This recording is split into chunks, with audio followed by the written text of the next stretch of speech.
It must be very easy to get people to do your show. Well, I mean, yeah, seeing how we give away millions of dollars, it's yeah. Usually, people are very excited about it. The only hard part for us is, if it's a longer one, just the time off work. So, because sometimes when we shoot like Beast games or stuff, it can go for a month. But besides the work stuff, of course. Are there people that haven't been able to do the show because they couldn't get a month off work? Oh, yeah, tons, of course. So we always have even like the day before, sometimes people get cold feet. So if we're doing something with 100 people, we'll usually have 10 backups just because, the I would imagine that the type of person that would do your show would have a job that they could quit. Well, yeah, I mean, I guess it depends, right? Whether it's the YouTube channel where we're, doing, 100 families compete for $250,000, or it's Beast Games where they're competing for $5 million. The $5 million, people are way more excited for. Some of the, the YouTube videos, it's not as grandiose. Where they're like, I don't know if I want to lose my job for a 1% chance of winning $250K. So, well, how many people when you do Beast Games? How many people are competing? So the newest season we just shot, we grabbed one person from every country on Earth. So it was around 200. Whoa. Yeah, which was actually pretty cool because you would put them in these crazy games, and you'd see how someone from the Asian, Pacific countries would react versus to someone in South America, and they play and think so differently because they have such different upbringing. So it was really cool. Did you have to? I mean, you must have had to thoroughly vet these people, right? Make sure they're not insane. Make sure you don't have a serial killer. We do the psych and background checks, of course. No. How do you get that information if you're going? I mean, if you have, how many countries are there? First of all, it's 190. We went off of whatever the Olympics do, so it's 100, something around 200. Yeah, plus or minus a couple. So some of them have to have some shitty infrastructure. Oh, I mean, I think one of them has literally 40,000 people living in it. It was what is it? Not the. It's something Sea Islands, not the Cayman Islands. But some island country. And yeah, I was like, wow, my town, which has 100,000 people, is 2.5 times the population of your country. Well, I was joking with the contestant because I was like, if you win the $5 million, you could technically give a $200 dividend to every single person in your country. It's that crazy. That's that little people living there. Wow. Yeah. That's the kind of country I wonder if you could buy that country. I mean, the GDP is probably, couple $100 million if I were to guess. So. Someone like Elon or something like that could buy Not a even country. Elon. There's probably thousands of people in America that could. I mean, I feel bad. People from that country listening. We didn't say the country. Okay, true. We're good. We're good. We didn't say it. Exactly. It's not yours. They should know what they are. Yeah. They're a country of 40,000 people. That's just what it is. Nothing wrong with that. But it's it is weird how many countries there are, and if you've got a person from every country, what are the odds you're going to get good data as to whether or not they're a criminal? Well, that's why, I mean, if you saw our budgets on what I have to spend on casting those people, it was ridiculous to be able to get them all. Because basically what we did is we grabbed multiple options for each country. And what I was worried about is that the contestant from blank country would suck. And then the country would be like, Jimmy, you hate us and you purposely picked this, absolute moron. So we would pick 2 or 3 from each country, and then we let people from those countries vote on who should compete. So it wasn't even one. I had to get multiple from each. So I think I ended up spending over $1 million just on, aggregating and casting and background checks and everything, and then putting it out there so people could vote on it. But that way, whatever, like Georgia and Europe, if that guy's an absolute moron, it's on them. They picked him. Right. That's actually very smart. Exactly. How did you come up with the concept for the show? First of all, how the fuck do you have time to do that show as well as do your YouTube show? Yeah. I just don't sleep much during those because Beast Games basically is 30 days of just, 18 hours a day filming. And so for people who might not have heard of it, it's essentially the largest cash prize of any show in the world. Season 1, we had the most contestants of any show in the world and the largest sets of any show ever to exist. And I was just like, what if you take a reality show, but you just ramp everything up to the absolute maximum? And season 1, we gave away $22 million just in one season, right? And, some of the biggest game shows in the world right now give away $250,000. We're giving away $2 million every episode. Yeah, look at that. That's wild. All those people. That's so crazy. That set's amazing. Yep. Dude. And then we build a city, and so also holy shit. My whole thesis behind it with this is when you watch these game shows or reality shows, there's a lot of takeaways, and after the show they'll put people in a room and they'll be like, hey, talk about what happened here, and it's intercut. And I was like, well, what if we just have 1,000 cameras and we just let people be themselves and we kind of just show it in real time. So we also, like in season 1, we broke the world record of most cameras ever used in any production of any movie, show, anything ever. So like this set right here, there's over 1,200 cameras in there. And the most that room is so big. Yeah, it's bigger than the football field. And so there's 1,000 contestants. We have to have an A cam on all of them. So there's like a pole on each of the platforms on them. Plus there's hundreds of cameras in the roof and blah, blah. I think there's over 1,200 here, which outside of this, the most ever used in a production was 400. So like I literally had to, and this might seem insane, but this is why I think the show appeals to quite a few people, because normally in a show, they would have a story producer walk up to you, hold a camera and be like, all right, you got 3 minutes. You're kind of the bad guy. Say roughly along these lines, almost basically put words in your mouth. And then they'd go like person to person with like one camera. Whereas I go on the microphone, I go, say whatever the hell you want. We're recording you for the next 10 hours. I don't care, right? And you all have a dedicated camera on you. So then instead of like putting words in people's mouths, they can just do whatever they want. So do you have someone who actually has to go back and watch all that footage and edit it and then put it all out as a show? Yeah, exactly. Well, this is why. How many people do you have doing your editing? That season, over 150 editors worked on it. Yeah. Holy shit, it's crazy. man. And that's obviously why people don't do it, because it's like basically we had to spend millions of dollars in cameras. It was the world record for most cameras ever used, which then we also broke the world record for most camera cables used, because it's 27 miles of camera cables. Broke the world record for largest control room. Each of these is millions of dollars, and you have to bring in millions of dollars of extra editors. And so next thing you know, to take it from 10 cameras where you just essentially put words in people's mouths to unlimited cameras, and they can do whatever you want. You can show who they actually are as opposed to what you think they should be, right? With the story producer, it costs a lot of money. It's a lot of effort and time, but it shows through in the final product, because now, you get more natural, like less scripted things when people are just themselves. You have a great ability to like see the big picture, and a great ability to put together things regardless of what the budget is, like regardless of how much money you're going to make, to do the best product. Like, I always thought that about you when you first started doing your YouTube show. I'm like, the amount of money and time and effort involved in this is like above and beyond what most people are willing to do. Yep. And it's way more than a traditional television network would ever do, because a traditional television network would look at the upside. They would look at the money, and they would go, we're going to spend X amount of money to make it this much better, but if we just take it down a couple of notches, we save 80%. Yeah. And they would do that. But you're like, can we make it even cooler? Let's put all the money back into the show. Exactly. Which is very risky, man. Because not just very risky, it's just you have great foresight. Like, you really see the big picture of it. Obviously, you have the #1 show in the world. Like, you have the most watched show on Earth. Your YouTube show is the most watched show on planet Earth. So it's obviously working, but it's like that ability to make that set must have been bananas. That is a fucking enormous building. Yeah. Did you have to build the building?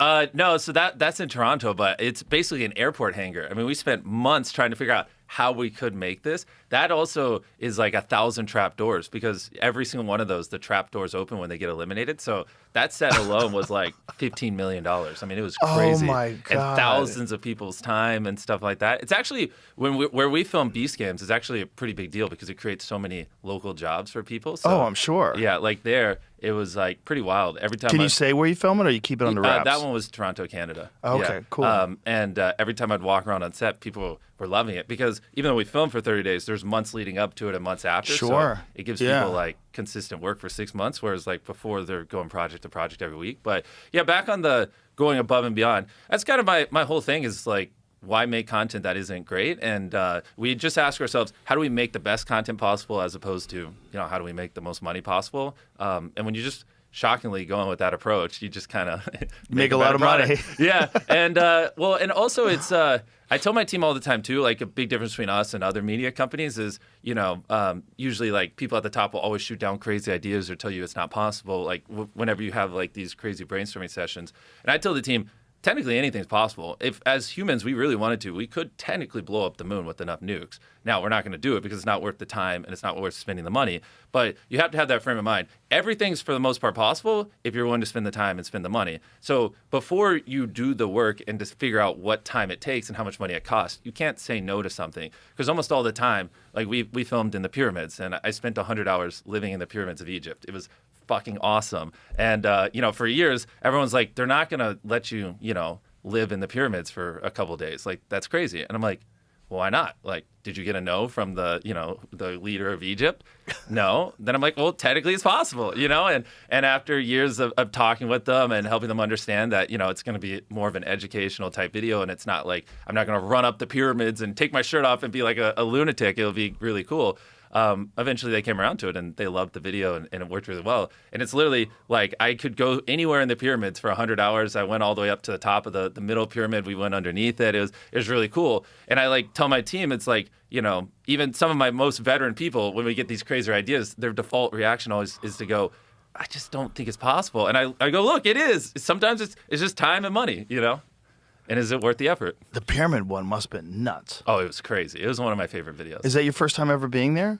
Yeah, actually it was. And so that made it even more special because I was learning things at the same time as I was just walking around. And I'm going to be honest, it was like a year and a half ago and it's all a little fuzzy because I was so tired. I was just walking around all night, but it was pretty crazy and surreal. And then going down into, what's that tomb called where you go down the ladder and a couple hundred feet? Underneath the pyramid? I don't know. Is that Osiris's shaft? Yes, Osiris's. Yeah, and then it was flooded and swimming around under there. It was pretty wild. Yeah. Wow. I feel like you should do something like that. 100%. I need to go there. I've been talking about going there for years. For me, it's just a time thing. My time is, I have so many different jobs. It's not like one all-consuming job like you have. Yeah. With me, it's like commentary for the UFC, doing stand-up comedy, doing the podcast, and also married with children. It's like I have a lot of responsibilities. So it's tough to just jet off for really, ideally, if you're going to go to Egypt, I feel like you should go for 10 days. Yeah, I feel 100%. like at least 10 days. Do you think I feel like they maybe honestly realistic 5 days you could do it. And I'm curious though if they'd let you just do a video where you walk around and go everywhere because I wonder. Yeah, because I've talked a lot of shit. Exactly. So without saying it, I'm kind of implying I don't even know if they want you there. Well, I never have said anything bad about it. Yeah. I just think that the people that run it have a very narrow-minded perspective of how all that stuff was made, and I don't think they really know. And I think there's a lot of gatekeeping in terms of what the official narrative is, as how it was all made and who made it and what it's all about. That's why they're really hesitant to accept any alternative perspectives, because they have a timeline and they attribute all this construction, and there's a lot of evidence that timeline doesn't make any sense. Yeah. Did you check out the Sphinx? Yeah, and you can go underneath it and go in that little room. Yeah. Did you do that? Yeah, which that's the stuff I feel like it would mean even more if you did. You've talked to Dr. Zahi, right? Mm-hmm. Yeah. Did you have him on the show? Yeah, I had him on the show. Yeah, okay, good. Yeah. And so he's obviously the guy, so you should just call him and see. Yeah, I'd rather go with somebody else. I'd rather. I didn't listen to that episode. I'd rather go hang out with one of the historians that I know. Graham Hancock? Yeah, Graham Hancock would be the perfect guy to go with. Yeah, you and Graham Hancock walking around, oh boy, there'd be some crazy stuff said. Yeah, well, whatever happened in that part of the world during that time frame is pretty spectacular. And it's kind of amazing that no one has ever achieved anything even remotely similar to it since. Yeah. And it's at least 4,500 years old. And that's just a guess, though. They really don't know. Yeah. It's a crazy place. The fact that you got to film a show there is nuts. Yeah. I love how you call it show, and to me it's just a YouTube video, but it's just funny. It's a show. Yeah, I know, of course. And it makes sense because you do stuff with the UFC, and in your world, a lot of it's called shows. But I mean, whatever it is people are watching it. Yeah, at home. I know. It's just funny to me. I haven't heard it called that in years. But yeah, that one was crazy. And I mean, one thing that I'm really proud of that we did for season 3 of Beast Games, which I in hindsight, I'm not even sure how this one we pulled off. So I want to see your reaction to this. Okay. So basically, the finale where we have the $5 million we have the final contestants. We filmed it in the Roman Coliseum. Whoa. Yeah, we crowned the winner of season 3 with the $5 million cash prize in the middle of the Roman Coliseum. played the first game there in over 1,000 years. Wow, Yeah. that's crazy. No, I'm so grateful. I like we just filmed that too, so I'm like coming off the high, and I just like it almost makes gives me tears. Like what we shot was so cool. We had like a live orchestra at like the top ring up there too. So like as the game got dramatic, we would have them like play louder music and stuff. It was like so surreal. Like there's multiple, because I've done really crazy things in my life, but there's multiple moments during that where I'm just like looking around in the middle of the Coliseum as we're like filming the show, and I'm like this doesn't feel real. It was pretty wild. It doesn't feel. I mean, I went just to visit a few years back, and it didn't feel real. It's so strange to imagine like what that was like. Yeah. You know, how many thousand years ago? What year were they doing the games in the Roman Coliseum? I would guess 1900 years ago. So, I mean, what the fuck was it like being in there while that was happening? And imagine when they flood it and they'd have the ships in there. It's like, whoa, I know. Crazy. I know. And It's nuts that you could go walk around it and just try to understand, like, this used to be a place where people used to go to see people die. Yeah. They used to see people get hacked to death by swords, to see people get killed by lions. Yeah. Like, what the fuck was... Well, it's also interesting too because I did a lot of research, before we filmed there, and it also did a good job of, back then they had like the hierarchy and like the nobles people would sit at the bottom and the poor people be at the top, and it also played like a good role of like showcasing unity, even though there are all these different people from all these different, economic statuses. They would all be in the arena there, but also remind them where they are, and there's like so many political implications of it too. Yeah. And so just everything about it, like is basketball crazy. games. Right? Who gets courtside tickets? I didn't even think about that. Yeah. Jack Nicholson, courtside tickets. Or Jay-Z famous or whoever. people. Yeah, courtside tickets. True. Yeah. I mean, it's the same thing. I think in the Coliseum, though, that was the most dangerous seats because, like, there was a couple of incidents, I believe, when either a lion or a tiger leapt up and got a hold of some people. Yeah. Well, I didn't hear about that, but when I was walking around, they would have the, emperor, like, seat right there, and I was like, man, if I was the warrior, I could throw a spear at him. Like this is a killer view, but like, how did no one ever just kill this guy? Right. I was like, that's all I could think about. It's like this is a little too close to the battlefield. How close is it? It was like whatever 4 rows up. It wasn't like anything too crazy. But like, there's like obviously walls when you're walking around, like little walls, so you can't just walk into the stand. So they're like kind of trapped in the arena. But it was definitely within spear throwing distance. I wonder how long it took to build that place. Because when you're walking around, you're like, this is an epic piece of real estate. Like you guys built like an insane structure, and they did it, almost 2,000 years ago or whatever it was. Yeah. So it took 8 years to build. Wow. From AD 72 to AD 80. Yep. Wow. Construction started under Vespasian between AD 70 and 72. It was completed and inaugurated under Emperor Titus around AD 79 to 80, so the main build phase lasted roughly 6 to 8 years. The Cup is down to its final matches. One trophy, one champion. DraftKings has you covered for every single one. The DraftKings app is now available in all 50 states and includes all markets, bringing the game straight to your fingertips wherever you are. From Florida to Texas to California, you're in on the excitement at the speed of sports. No matter where you're watching, you're always connected and in the game with one app. New DraftKings customers sign up with code Rogan, spend $5 to get $200 in rewards within 21 days. That's code Rogan in partnership with DraftKings. The crown is yours. Bet with DK Sportsbook. Gambling problem? Call 1-800-GAMBLER. 1-800-MY-RESET. Connecticut, call 888-789-7777 or visit ccpg.org. On behalf of Boot Hill Casino in Kansas, bet tax pass-through may apply in Illinois. 21 and over. Void in Canada. Event contract trading with DraftKings predictions involves risk of loss. Availability varies. Bet to get bonus bets that expire in 7 days. Trade to get $50 in predictions dollars that expire in 1 year. Issued every 7 days via click-to-claim for 21 days. One non-withdrawable reward redeemable. Predictions offer void in New York. July 19th. Terms at dkng.co/audio. Yeah, it's fascinating too because I like to think of like something equivalent now would be like maybe SoFi Stadium. Like that's such a beautiful, massive stadium. And I wonder if like 2,000 years from now, would that still be there? You Right. know? Like No. the Roman Coliseum's like relatively still intact. It's pretty crazy. Yeah, that's But- what's crazy. Well, it's because it's made out of stone.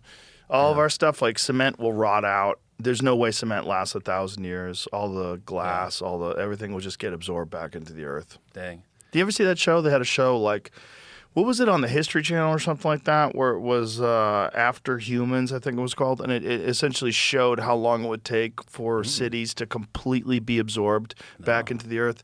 It's not that long. Yeah. It's not that long. No, it's like a few hundred years, and there's nothing left. Wow. Yeah. Actually seems like a good show. Yeah, it was kind of interesting. You know, it was a while ago, so it was probably like shitty AI. It was shitty CGI. They could probably do it really good now. Yeah. But, I mean, if you go to Detroit, there's houses in Detroit now that have trees growing out of the basement of the house through the roof. Yeah. Like they've taken over the house, and nature is slowly but surely absorbing the building. And then skyscrapers are a bigger endeavor, but nature could still do it. It just takes enough time. That makes me, where my brain goes to is it makes me want to do a video where it's like, I bet you there's like a abandoned village or city that's been overgrown, and like doing a video titled like Last Human on Earth Simulation, and then like living there for a month or so and seeing what it's like. That'd be kind of cool. Kind of like the Will Smith movie back in the day. But Right. Yeah. That'd be so fascinating, like to, or maybe do it like with a contestant. Like, hey, if you spend 1 month, you know, in this like isolated civilization, like I'll give you $1 million or something, and then seeing how they like, you know, use 100-year-old buildings or something. I don't know. It's got my brain churning. It's not a bad idea, like an I Am Legend type deal. Yeah, but real, unscripted, exactly. Right, real unscripted, but then also hire people to be zombies and haunt these people I while they're love where your sleeping. brain goes. You know what I mean? Yeah.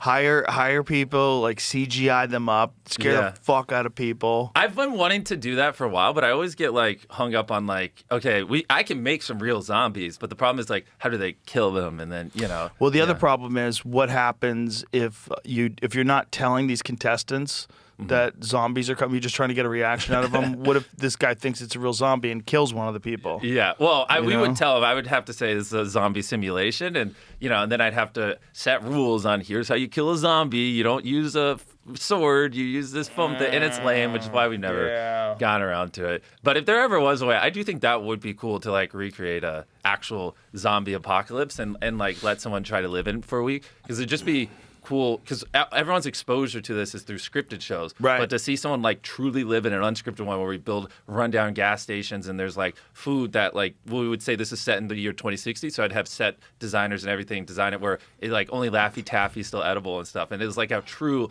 recreation of it.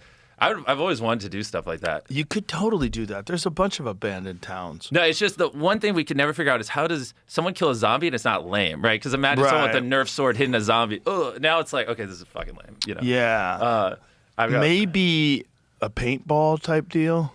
Yeah, and that's where our head goes, because we have a different video, similar thing. But the problem with paintball and airsoft is then you have to wear a mask, right? Because you don't want people to get shot in the face, obviously, and then it kind of kills it.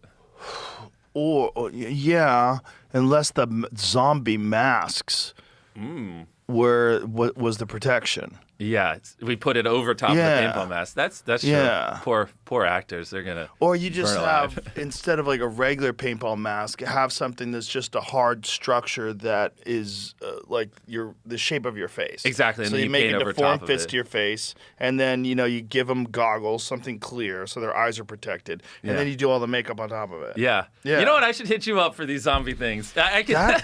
That actually would. There you Yes, go. exactly that. Yeah. That's perfect. That's an Okay. airsoft mask. That'd be pretty cool. I mean, Oh, dude, that's actually dope. Look at those masks, the half-face zombie ones. yeah. That's fucking dope. Like that would be terrifying. Coming at you in the middle of the night. I mean, and you hey, have to if shoot anyone those off. listening wants to live in an abandoned town for 10 days while zombies try to kill you. I think we're onto something now. yeah, now that I honestly. saw those masks, I'm like, okay, I like it, because that could be the zombies. Well, where my head goes, because the videos are so big, right? This is probably a $5-10 million project. I probably would build this abandoned city, do I'm the last man on the planet, and it's like me there for some time, and then afterwards, like a couple months, like film then right afterwards, film a video where I give someone $1 million, they live there for 10 days, but they have to fend off zombies with their friends, so then we Yeah. can reuse the set location. Because if I'm gonna completely set deck basically a whole city, Oh my gosh, that's gonna be a monster. But yeah, if I did both those back to back, that'd actually be pretty gnarly and worth the effort. I think I like the idea now. Yeah. Now that I see those masks, and I think about like paintball or something along those lines.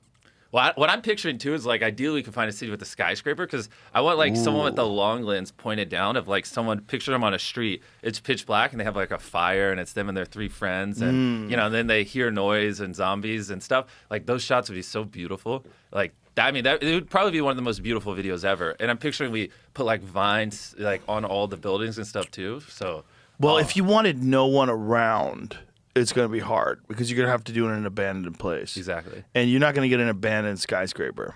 Maybe.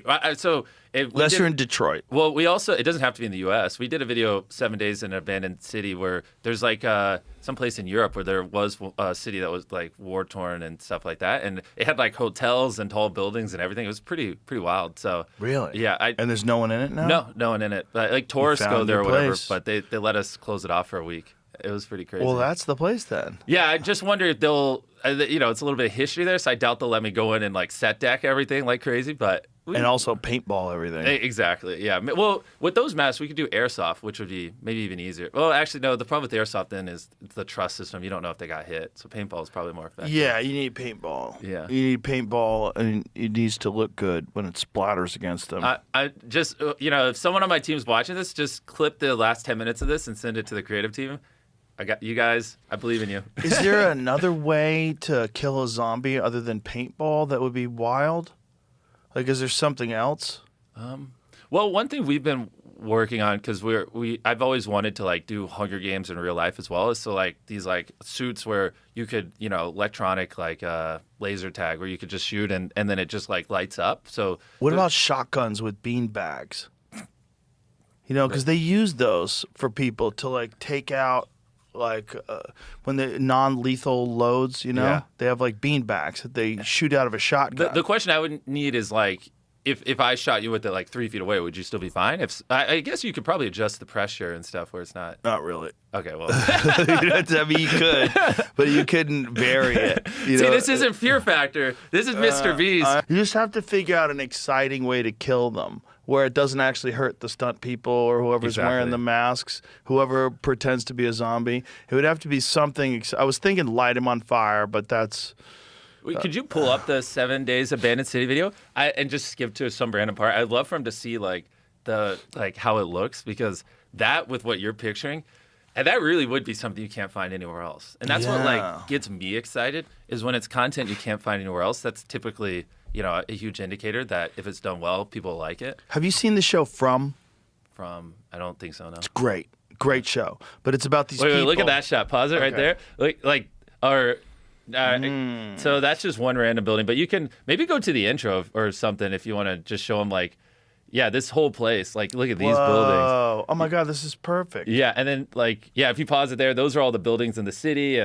Oh, dude, this is the spot. Listen, the show starts at sundown every night. Okay. As soon as the sun goes down, that's when the games begin. Nothing happens until it gets dark out. Okay. Everything is in the dark. And these people have no idea when it's going to happen, when they're going to get hit. And so they try to get their sleep whenever they can. But you keep them awake during the day with tasks. You keep them away. So during the day, they have all sorts of materials, they have supplies, they have all sorts of things, and they have to figure out how to protect themselves, how to develop shelter, alarm systems for when the zombies are close. You give them, really? Yeah, give them time to like figure out stuff to do to keep the zombies away, and a limited amount of materials that they can work with, and just let these people get creative in their ingenuity. But then you keep so that they'll be busy during the day, so they're not going to be able to sleep. So at nighttime, when it gets dark out, then they don't know when it's going to hit. So you have these people sitting around, and it might be 7 p.m., 8 p.m., 9 p.m., and then 3 in the morning, shit starts 30 happening. zombies come in, and they got to shoot them all with paintballs. And they're creeping in. Yeah. Like they're creeping in. Bro, you're getting me excited. I mean, it would be so fucking cool to like let them build a structure or something, and then like in I'm Legend where he has to point the lights because they hate lights, but like at nighttime, like they'll have to we can hide lights throughout the city that they'd have to collect and then set up so they have good vision around their fort and everything. And then they have like, cycles where they take turns watching and stuff. Yeah. And then we only send the zombies out theoretically at night or whatever the structure would be. So they have chill time. Or maybe every night 40 zombies are unleashed. And then so they're like, they shot like 35 of them, but they're like, oh shit, there's 5 hidden around the city. So that day while they're walking around, they're like on edge, and the tension throughout the day would be phenomenal. Yeah. There's so many cool ways to do it. And, you don't have to tell them that the zombies are only going to come out at night. Yeah. Just have it that way. I'm excited. We need to stop talking about this because I'm going to leave and go film it right now. And then I'm fighting the urge to go call my team. This is you also, with the zombies, they can come out in the daytime. These people don't know because they never do it. True. Like the first 5 days, it's only at night. Yeah. And then day 6, exactly. boom. So people get snatched up in the middle of their house. Oh This my God. company we used before as Gel Blaster. It's almost like airsoft, but it doesn't hurt as bad. Oh, it shoots water? And these vests that they have set up are sensors, so you can almost like what you're saying. It's like VR, laser tag. So They it have a whole lights up when you hit it? Yeah, and there's like a whole talking system that says like you have this many shots left, you have this much energy Can we see a left. video? Yeah. Yeah, this is them wait. Is this a playing video? it. We did this at night at somebody's house. Oh, you did? Yeah. When did you do this? A couple months ago. Oh, nice. I don't. Oh shit! It's only coming out. Ah. Wait, actually, now that It's you bad music, but you pointed out, I have seen like Nerf gel blasters. I actually never thought of that. so Yeah. you could just redo the suits so that it makes sense. Yeah, for your and then video, reskin the guns because Yeah, those yeah. look a little Yep, lame. yep. But yeah, that would be. It's kind of but lame. it already exists. I kind of like shotguns with beanbags. I think I Let's think fuck we people all up. can easily picture the aesthetic you're looking for. I have to find the blend between Joe's like recreation of this video and like what I could actually do. But I actually am more inspired than ever. I think it's very doable. It's very doable. You just have to figure out a way to make it exciting, but still not hurt anybody. Exactly. That's really not it. hurt the zombies. You'd have to like armor these people up somehow. I mean, well, the thing too is like, one thing that would help is like if the zombies were ex-Navy SEALs or something. Yeah. Then it's a little different than if they were like typical Hollywood actors and things like that. So I've learned for like some of these other things, like it's also who you cast to do it. Like Right. the Navy. If it was like Navy SEAls dressed up as zombies and I paid them well, they wouldn't care. It could be like a zombie army, like an army. Some army somewhere got taken over and turned into zombies, Yeah. and those are the people you're fighting against. So you could put them with like plate carriers on, and Yeah. you could armor them up a little bit so they could take some hits. Have some lore behind it. Yeah. Yeah, it would make sense too. I'm sold. I just gotta find an abandoned city. Give them glowing eyes. And that's the only way you know they're This whole out there. podcast is gonna be Joe helping me figure out how to do zombies. Dude, it would be fucking terrifying. It would be Imagine just awesome. people that are in like this city. There's no lights. There's no electricity. And then at nighttime, it goes dark. And maybe they have flashlights, but each flashlight only has like 1 hour of battery life. And so you have to like judiciously use that flashlight Yeah. throughout the evening. To shine it You're like, around. Shut it up. So you give them like a little extra tension that the Yeah. flashlight's going to die because you only have 1 hour of flashlight battery. Yeah. And then you see these red eyes. Like you give them like a slightly glowing red eye. Yeah. And that's how you can find the zombies. True. That would be cool. Yeah. And so then you just look out into the woods. Yeah. And I can see the fucking eyes, man. You see the eyes. That would be crazy. Yeah. And the other thing too would be because I go to like how do we execute it? We could do it too where like there's like every day at like a certain period we pull off all the dead zombies which are humans and we just swap them with like I can have recreated versions of them there. So there's like actual zombie bodies like piling up and things like Right. that. So as the video progresses, they're like literally stepping over like mannequins that are set decked identically how the people were, so when they die, and then they're just like literally stepping on zombies as they go building to building. That'd be crazy. That would be crazy. And actually, because if I put $1 and million, you can make chalk outlines around the zombies so you can identify the fact that this one's a dead zombie. or no, don't. Yeah. Screw it. Let that be the fun part. But then if we put like a crazy prize on it, we could do. You only get the prize, or maybe the prize is split amongst everyone who survives the whole 10 days or whatever. And then it's like to really build up like this crescendo at the end. We could have it where the final day there's a massive invasion coming or something. So it's like the whole time.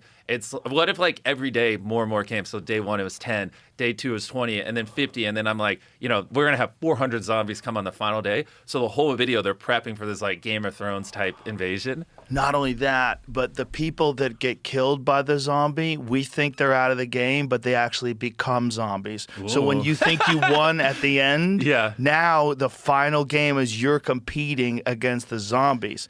The zombies who can't win because they're already dead, but they know can you're make for it. you lose. Yeah, and they know you're for it. What would actually be even crazier is if instead of, maybe we have Navy SEALs as the zombies, but also what if the contestants are like ex-Navy SEALs too, so they have like real strategy and stuff like that. That would be cool. Just get the most badass people that you can get for this zombie thing, like survivalists, martial artists. Exactly. Like, yeah, that would be crazy. Dude. Actually, that's not bad. Like, a UFC champion, Navy SEAL, Taekwondo, blah, blah, blah. And it's like, all right, what happens if you put 6 experts in different fields together and simulate a real zombie apocalypse? Right. You have 50 acres of this abandoned city sealed off. We set decked it all. And every day, a wave of zombie that gets bigger and bigger until the big crescendo at the end hits. And if you survive it all, you split $1 million.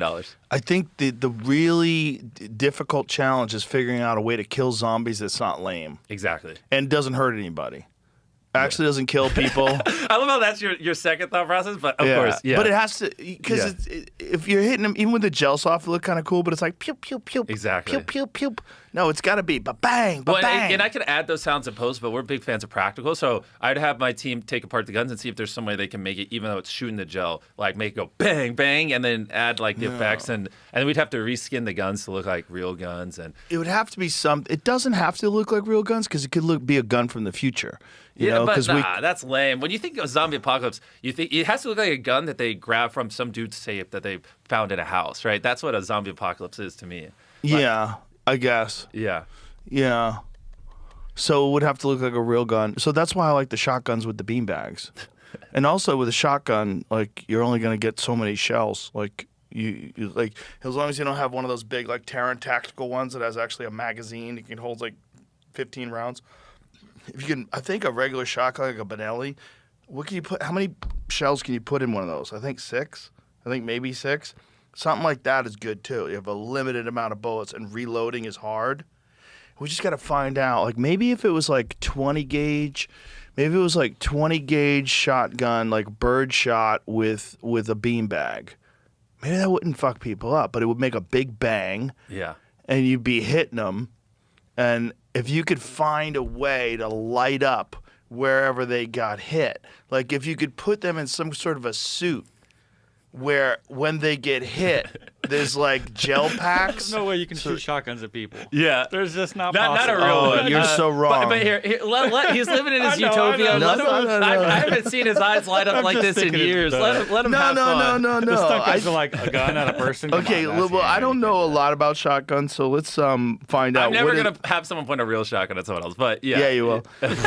Trust me, we're gonna work this out. Oh, you want to help co-direct I'm gonna help. Yeah, I'm in. You'll actually see in like the background of one shot, Joe, Just like this. He's like, yeah. It's like the Navy SEAls are fighting off the zombie apocalypse. I want to be one zombie one night. Yeah, he's I'll like, sneak in. Everyone's like, who's that bald guy over there? That's just like, oh, fuck yeah. Shotgun damage on a zombie, you have to blow their head off, right? How would you? Oh God! Well, don't this is the don't even get question. him started. He's gonna be talking about hit damage for 20 minutes. Forever. Well, it depends on what kind of zombie. Like Walking Dead zombies are so stupid. You get stabbed in the head with a pencil and they die. Remember, it was just going through the head because they would shoot them with those crossbows, and like crossbow wouldn't even kill a person. Like with those field tips, they're using field tips. This is basically like a pencil going through you. It's not like a broadhead. Like if you shot an animal with a crossbow, you would use a broadhead, which is a big sharp blade that cuts a giant channel through an animal. Gotcha. What those things are using is target points. Like that dude in The Walking Dead, it would drive me nuts because he would shoot him in the head. And it would just stick in their head, and then they'd be It's dead. so Like, funny 'cause get the fuck out of here. I watched the same thing and I'm like, oh, that's cool. Different audience. Well, it's just all it takes is like one arrow to go into your head and you're dead if you're a zombie. Yeah, Like, totally. what One arrow The is- fuck is this is nonsense. Yeah, right, guys. Watch. Yeah, one arrow in the head, you wouldn't die. The thing is, humans have lived through arrows through the head like that, accidentally gotten shot in the head with a bow and arrow and with a field tip and lived because it basically just it's like a pencil going through your head. Really? The way people die from an arrow is hemorrhage. You die from massive hemorrhage, and it's usually because there's a blade. So like this is what the Native Americans used to use. But that's wide. This is actually, yes, Okay. that's an actual arrowhead. Yeah. But the thing about this is when it's attached to a stick, this is cutting, so it's causing hemorrhage inside the body. The little field tip doesn't do that. And the field tip wouldn't puncture enough veins where you just bleed to death? Maybe. Yeah. But most likely not. I Really? mean, if it went through your heart, yeah, you'd be dead. But if it just goes through like this side of your lungs and pokes out your back, you'll live. Wow. Yeah. Would you want to live? You would be in pain. It would suck. Yeah. It would certainly suck, but it's not like getting hit with a broadhead. My point is, I don't remember my point, but if I had a point, it would was be zombie there's shows. gotta be a level of shotgun what is the lowest powered shotgun available? It's not I know 20 gauge is light. I've used those before for like shooting clay pigeons, and I've used 12 gauges. You don't want to get hit with a 12 gauge, even if it's a beanbag. 410 bore, smallest gauge, equivalent to a 67 gauge shotgun. Oh, here we go. Now we're talking. That's a bitch ass round. Oh, God. Let's see what that looks like. You're so funny. Shoot let's see what a 410 gauge shotgun or 67 gauge shotgun looks like when they Looks shoot like it. a bullshit gun. It looks like it's gonna still hurt. No, you'll be fine. Okay. Can I test it on you? Yeah, just give me a plate carrier, and if you're gonna use a beanbag, yeah, because that's what I'm thinking. Like if you have a chest plate, so a plate carrier is But what a if they bulletproof. miss? Yeah, but what are you going to hit? Everything you'll cover up. You'll cover up the shoulders and the arms. You give them like military style armor, like body armor, How's that because kill a zombie? none of this is going to penetrate. So if it's a beanbag round, what it is just like it's basically a bag that's going to like Yeah. shoot out of the shotgun and blast you. But they're not lethal. Let me see what it looks like. I don't know which one I'm. Just go to a video. Just go to a video of lowest powered shotgun. Well, That's weird looking. That's cool. That one looks That cool. one does It's not cool. exactly what That's you're a looking for, revolver though. shotgun. Yeah, that's dope. I've never seen one of those before. Huge power, it says. Interesting. Yeah, the title is smallest but deadliest that's shotgun. Yeah, I think it's smallest in terms of like the size of it, not the round itself. Yeah, this isn't. I did ask for lowest powered, but that's not what people want to click on videos. I know, for. psychos. I feel like most people who buy shotguns are looking for shotguns that don't. Well, how kill about people. this? Look up 67 gauge Oh, I shotgun. had done that here. And does it show you a video of that? Okay, let's see what it says. Let me see what it looks like when it's shooting. This says it's 12 gauge. Oh, that's a big. Yeah, that's I'm trying to. Yeah. Also, they're like modified 12 gauges. That's a lot. I just don't get what the point. The shotgun isn't going to kill a zombie. Yeah, but it could in this game, You have to Jamie. I know, but you have to get so close to get a fucking headshot or whatever. So it's more fun to like get snipers and grenades and. I don't know if you have to Throw use knives. headshots. This little kid's gonna shoot a shotgun. Yes. So okay, let me see. Can you give me some volume? Let me hear this. Back that up a little bit. Yeah, that's what we need. We need that kind of shotgun with like a beanbag round or right. a rock salt. I got it. The team, they're listening. They're on it.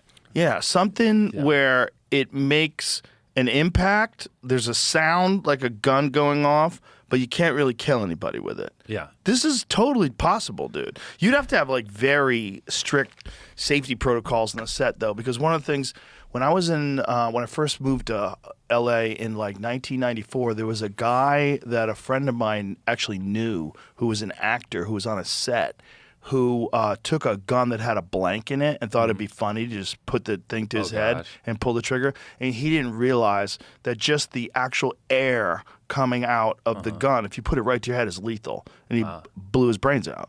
Oh my gosh. Yeah, with a blank. He just didn't. I mean, or like the Alec Baldwin situation. And, Yeah, that was actually probably negligence because it seems like there was an error where they were using like real rounds. And then they would take the same guns. They would use like real rounds on a range, and then take the same guns and bring them to set. And they didn't clear everything.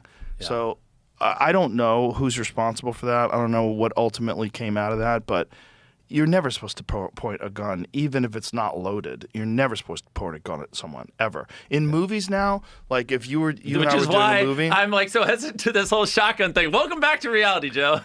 we're gonna be fun. Okay. In movies, you're supposed to, like, if I was shooting at you in a movie, I'm really supposed to shoot over here. Yeah. And I think that came out of the movie The Crow, because Bruce Lee's son died because there was something that was in the gun itself. It wasn't even a bullet that killed him. It was like there was a particle or something that hit him from the blank. When there's effects and CG and everything's so good now too, like you probably don't even have to put a blank in there. You just overlay the sound effect and put the effect in. No one would even be able to tell sometimes too. That's true, but you want something that's scary for the actual people. And the recoil and stuff. Yeah, so it's more real. True. Like a really light shotgun. And I guess even if you know it's a blank, like having a gun pointed at you as an actor makes you, feel more in the situation too, probably. Well, just rock salt. If you have a really light shotgun, even if it's a 20 gauge with rock salt, it would suck. It would sting. But if you've got these guys all protected, and you could find a way where when it hits them, like you have gel packs on them or something. Yeah. So if you have them all, they're in like these like tattered looking white outfits, right? And when you hit them, there's red gel packs underneath and they splatter. Yeah. And you could, if you get a direct we hit. did something similar when we recreated Squid Games. We put like squibs on them when they got eliminated and blew up. And so, you'd put like little squibs, and then when the sensors went off, it would just, and the liquid would go across their body. Yeah, so you could do that. So if you do that, actually, you could have blanks and maybe a laser sight. Exactly. That's where we went with the Hunger Games stuff, is laser tag, and then it would just trigger squibs if you pointed at them, and then maybe in post, like we'd have it track where the trajectory of where the bullets were, and we could just overlay like the lasers or whatever in post, so you could visually see it. But obviously, in the time you were actually filming, practically, it would just be, invisible. You just know if you got hit, if your suit lit up. And it seems like you could sync up a laser tag with an actual blank round. So you can make the boom, and then the laser actually hits the person at the same time. Okay. Right? Yeah. That wouldn't be hard to do, because if you have lasers, you have guns that shoot lasers, that's what laser tag is. That's a pretty simple mechanism. All you would do is have like sort of a dual trigger setup where you have, as you pull the trigger back, you get the explosion from the round going off, and you also get the laser at the same time.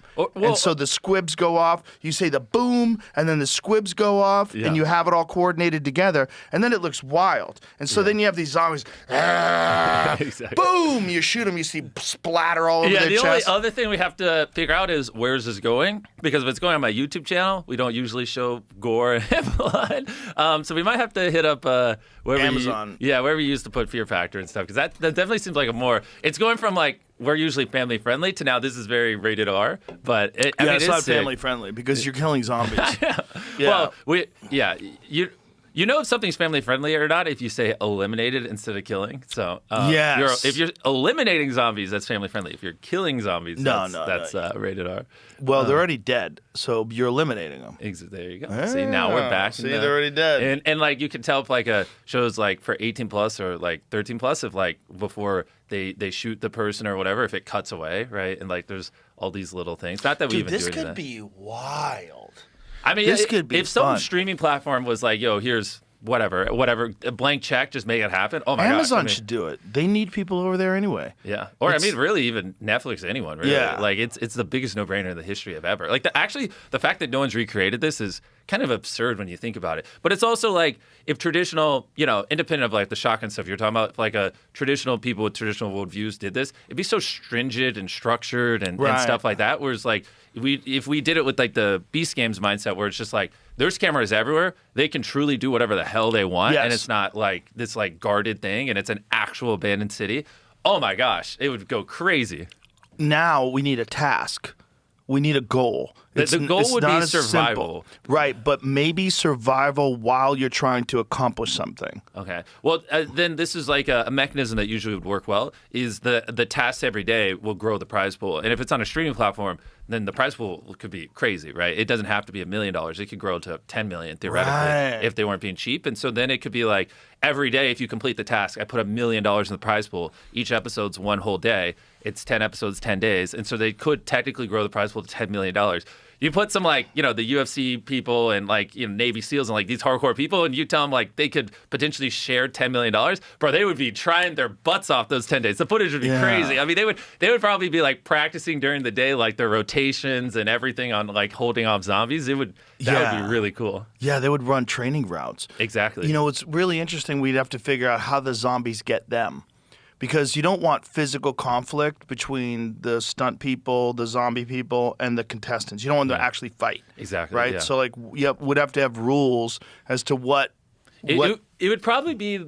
In my default intuition is if the zombie just purely touches you, then you're just dead. Like, we wouldn't be able to take it any further than that. You know. But if they, like... Right, like 28 days later zombies. All they have to do is, like, scratch you. Yeah, or fucked. breathe in front of you. Yeah, exactly. Yeah. But in this case, if they touch you, that way it's not like the Navy SEAL, like, pushing and flipping them off, like, because if you went to push them or touch them, then you'd be out. So people would be keeping their distance. But even then, it'd get pretty crazy if they're like, because they would run and there'd be chase scenes and stuff. So honestly, like, I know some great stunt choreographers like Ken and a bunch of other people. I would just call them and be like, yo, how do I do this? And they'd probably be like, oh, here's how I would do it or whatever. Dude, this could be mad.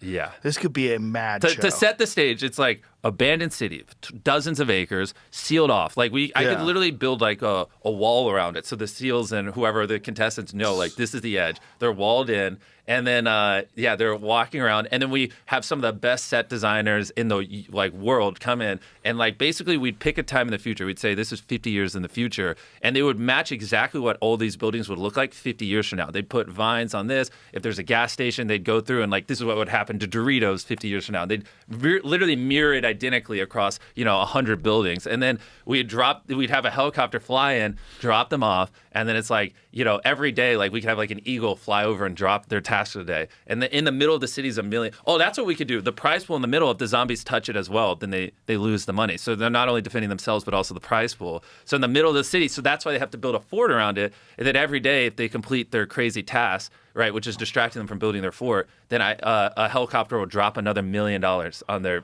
prize pool. So then it's like, so episode 1, they complete the task before the zombies come at night, and then it's like I come in on a helicopter, we have a rope lowered down. $1 million is massive in ones, right? And then it unhooks, and now they have $2 million there. Like, good luck, guys. And if there's 6 of them, then it's like you're now, if you survive, are all winning over $300,000. And then, but if you grow the prize pool to $6 million without getting eliminated, you're all millionaires in 9 days. Bro, that would be crazy. Wow. And then, the zombies come in. We figure out the practical guns with the right sound effects. Practical guns, right sound effects, and what entails you getting killed by a zombie. Yeah. Like, how do they... And the other thing, too, to make it fun is if a zombie eliminates one of you, they get 1/6 of the prize pool or whatever. So then now the zombies are incentivized, right, to try to... So then it's like if a zombie touches the Navy SEAL, whatever the way is, it's like, congrats, now you're a millionaire if it's later on. So then, like, as it goes on, things are going to get really tense on both sides, and it'll be really cool. Yeah, dude. Because that's how you take it where people don't want to be zombies to now they're like excited to be zombies. They're like, ooh, I actually sneak up behind them and I get $1 million. People are going to want to be zombies anyway. True, because it's going to look sick. It's going to be sick. Honestly, I would want to be a zombie. That, just like imagine walking in a horde and role playing being a zombie. That'd actually be a pretty cool afternoon. It'd be so sick. It's total pitch black. There's no power, no electricity. You just see red eyes in the woods. Oh my gosh. While these dudes are sneaking in. And you'd have to have some sort of rules like how the zombies can move, whether they can run, whether they can, you know what I mean? Yeah. Because like we have to decide, are these 28 days later zombies that run at you? Yeah. Or these like Walking Dead zombies that are like kind of like... We'd probably start off that way, but they evolve with time. And I'm a big fan of like, usually when you have like people who are playing certain roles, they usually end up going rogue. It's really hard to get hundreds of people to do like certain things, like, in an unscripted sandbox environment. So we would have to constrict them in a way where like if we didn't want them to move past a certain speed, we'd probably have to figure out some way to put like a chain around their feet or something that physically wouldn't allow them to do it. Right. Or like if you have 300 zombies going, right, you can't redo it, right? Like if one of those zombies goes rogue and scratch, it's like, I can't reshoot the show, right? That's what's so high stakes about the things we do in a unscripted world. So we'd have to physically make it where they couldn't do things they're not supposed to do in a perfect world. Or if you have 300 people, if 2% go rogue, that's still 6 zombies going rogue, which is brutal. This episode is brought to you by Blue Chew. I'm sure you've heard of Blue Chew by now, but let me tell you what they've been up to. They've been on a mission to get you bricked up for years, and now the #1 brand for better sex. Over 5 million happy men have bought Blue Chew for better sex, and you know what? Girls love the results too. Their new 4-in-1 chewable Blue Chew Gold is for performance and passion. 2 ingredients maximize blood flow for stronger, longer-lasting boners, and 2 get you in the mood. It's designed to dissolve under your tongue for fast results. They are #1 for a reason, and we have a special deal for our listeners right now. Buy 2 months of Blue Chew Gold and get the 3rd free with my code Rogan. You'll also receive free overnight shipping. Visit BlueChew.com for more details and important safety information. This ad and the products being advertised are intended for a United States audience. Yeah, it is brutal, but I think with proper planning, if you really sit down and plan out what the zombie's task is, what it means, and like what these people are doing, and what goals are they trying to achieve while they're there and while they're defending against zombies. You got to give them stuff to do during the day so that they're fully occupied, so they can't sleep. Okay. It's really important. Like, the more they do during the day, it optimizes the amount of money they can win. Like, as they complete tasks, if they stay alive, they have a higher threshold. Whereas if someone just fucking sleeps all day and doesn't get anything done, even if they survive, they can't make any money. Yeah. I get what you're saying. You know what I'm saying? And that works if these are, hardcore like people. So it's good. Like if I had normal contestants, they'd be like, "Oh, this is horrible."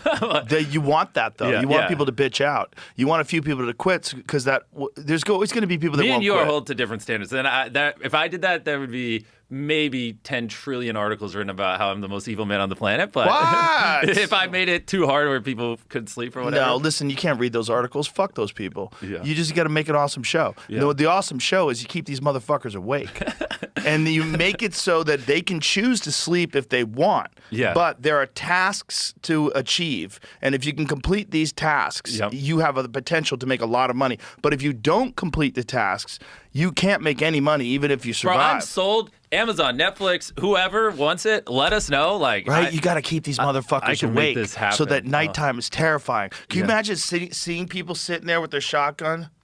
Exactly, just nodding falling out asleep. and opening their eyes and looking out and seeing red eyes in the woods ideally, like, fuck! We'd get a tight shot of their faces as they're asleep, and then one of the other guys would go, "Zombies!" and you hear bang, bang, and then they wake up and they grab their gun. Well, that's a problem of people randomly shooting wild while there's other people around them. So it kind of would have to be blanks and lasers. Because now that I'm thinking about it, like, people are going to spaz out and accidentally shoot someone in the face. This is where... Especially if they're tired. I've done... obviously you did unscripted with Street Fighter, but I've done lots of unscripted stuff with lots of people. And exactly, when you're talking about the shotgun stuff, I'm like...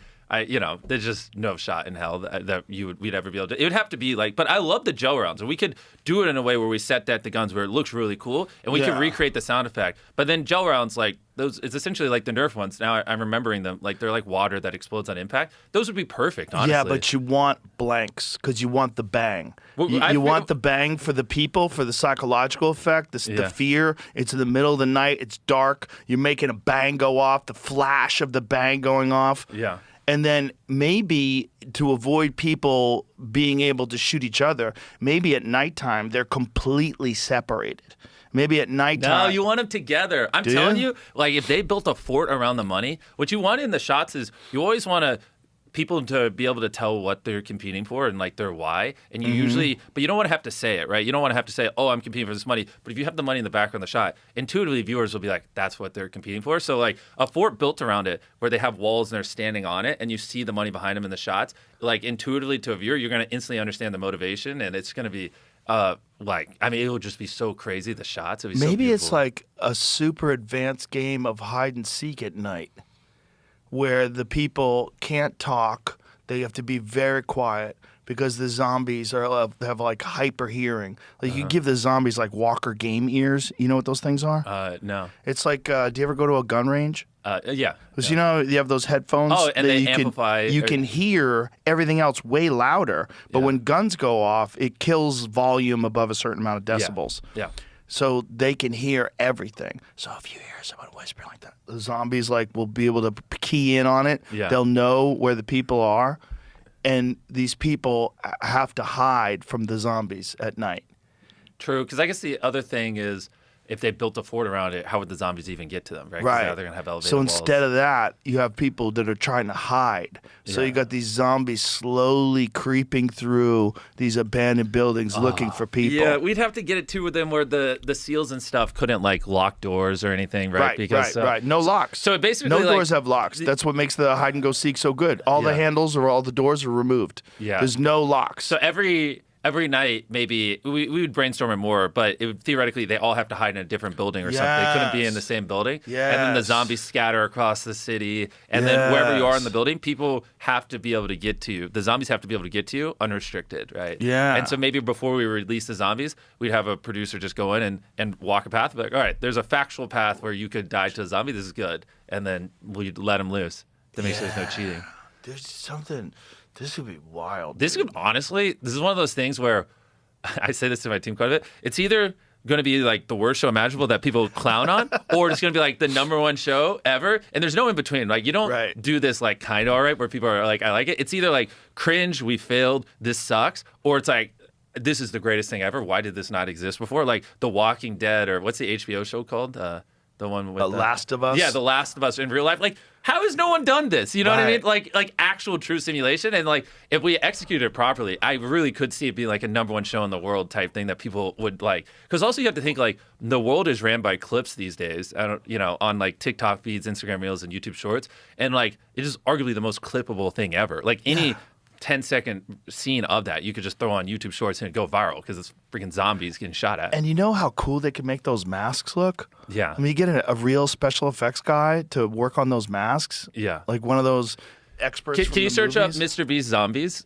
We have a video on our channel from like, I mean, God knows how long ago, 7 years ago, where we did like make like a mini zombie horde, but not like in a simulation like this, just for fun to see how people in public would react. And like it looks disgusting, the things they were able to do. It's pretty crazy. Yeah, modern special effects and makeup artists, they can do amazing stuff, man. Wait, if you could find like a close up of my face, or like it was like crazy.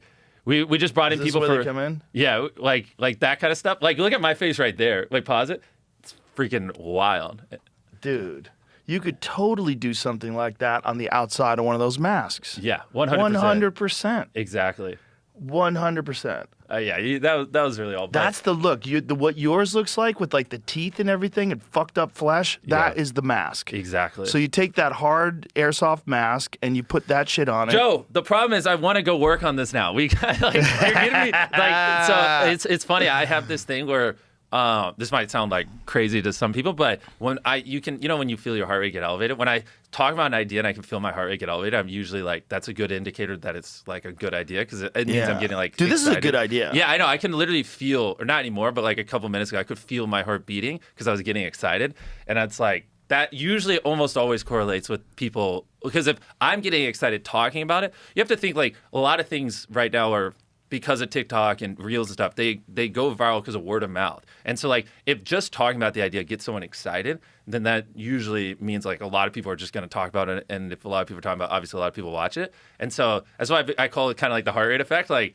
that's like my #1 signal that like people are going to talk about this and freaking love it if we do it I right. can see it. Yeah. I can see scenes. I can see darkness starting to settle in on the town. Yeah. And I can see the people like trying to figure out where to hide and what to do. And the eyes at night, that was genius too. Yeah, dude, I could see the eyes. Well, and it's interesting because it's like combining the Venn diagram of us, right? You're kind of representative of the very like I don't know, you're like just ability to really think deeply of like what makes it fucking cool, and you're really hyper fixating on what makes the zombies cool and like the realistic nature of it, and I'm hyper fixating on just kind of the overall set design and things like that. There's like a Venn diagram in the middle where we combine like the two like obsessions, and it really like merges together to make something beautiful. Yeah, man, and you could also have like not just zombies. You could have like some other things that are out there too that can get people. Yo, Jamie, can we get 10 days on his schedule? Can he do one of the? Actually no, because you don't need the money. But it would be cool if you were competing in it, because then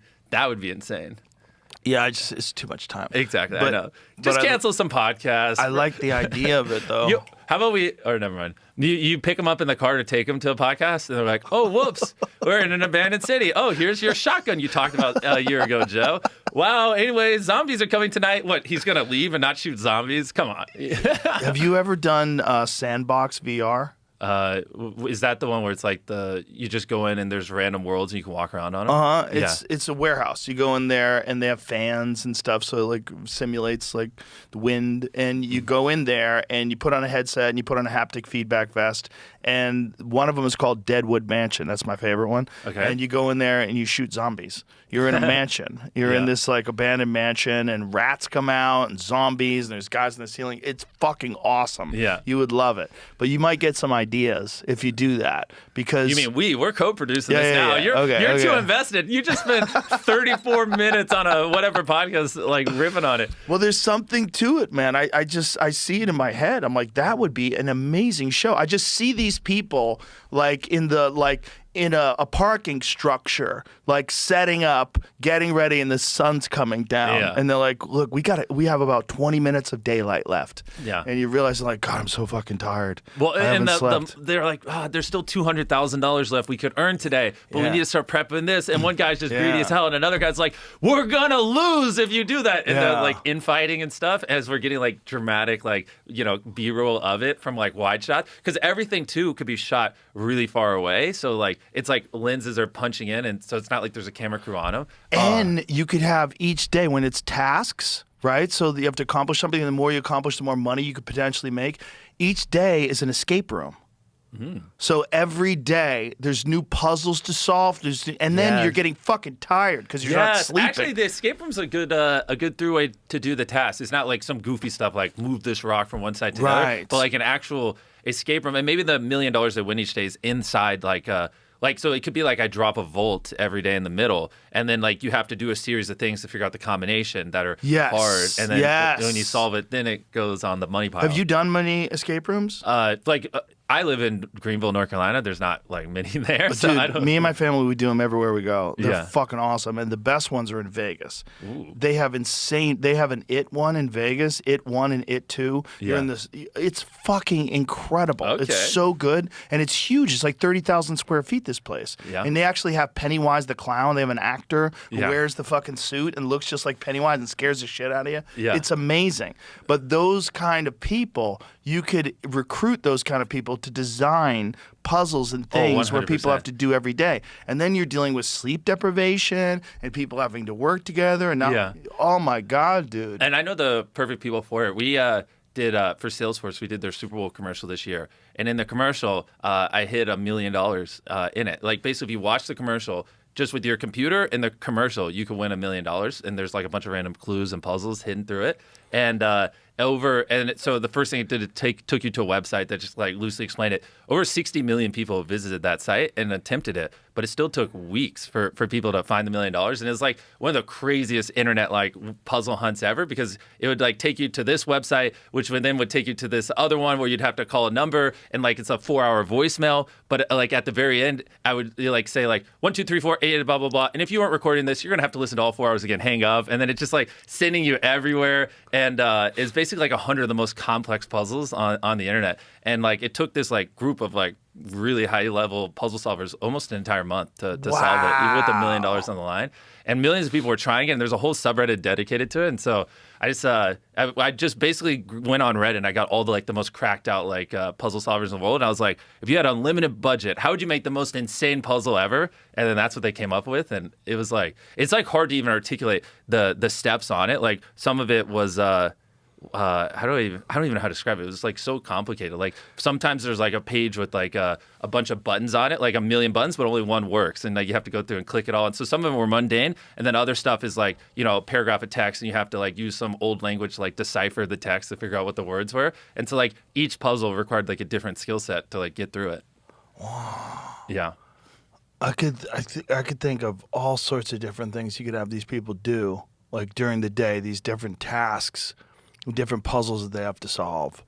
Yeah. There's like languages I didn't even know it exists. So like in the commercial, I'm wearing a belt that just had different colors on it. But if you put the colors in order, it like translates to this thing. And like, I mean, I don't even understand what half the things were, but people were able to figure it out eventually. Like they're just showing me like, oh, this represents Braille, these dots, and so we put them in this wave, and then if you combine it with these colors, and it got like pretty insane. And like, so it all ties back to like the Super Bowl commercial and like every little thing in there. And like one part of the puzzle is you have to find locations on a map, and like in the commercial, I'm hold up a grenade, and it's like a 1 + question mark equals is like whatever, and it ends up being like but the text is yellow, and like it's like a stone was drawing on it, and like it basically meant Yellowstone, and then you put in Yellowstone in like this location thing on a different website, and then it unlocks this, and you had to draw like a circle on a globe. It got like pretty crazy. And, wow. Yeah, I know. Which is why like tens of millions of people attempted it, but it took almost a month for someone to win $1 million. And like there's $1 million on the line, and all you needed to win it was your computer. So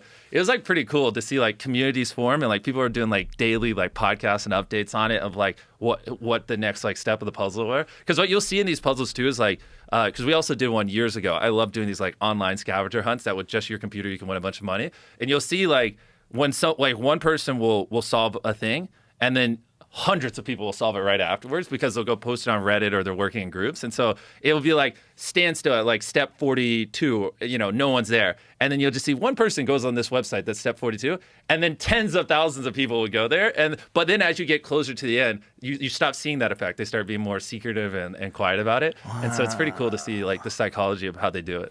You could have these people completely unarmed in the beginning, and the only way they can get guns is to solve puzzles. Yeah, or just find them, right? Because if it's a big enough city, we just go. Well, maybe that's the puzzle. The puzzle is finding guns. Like if there's some sort of a puzzle, and if you unlock that, it'll give you the location of where guns are.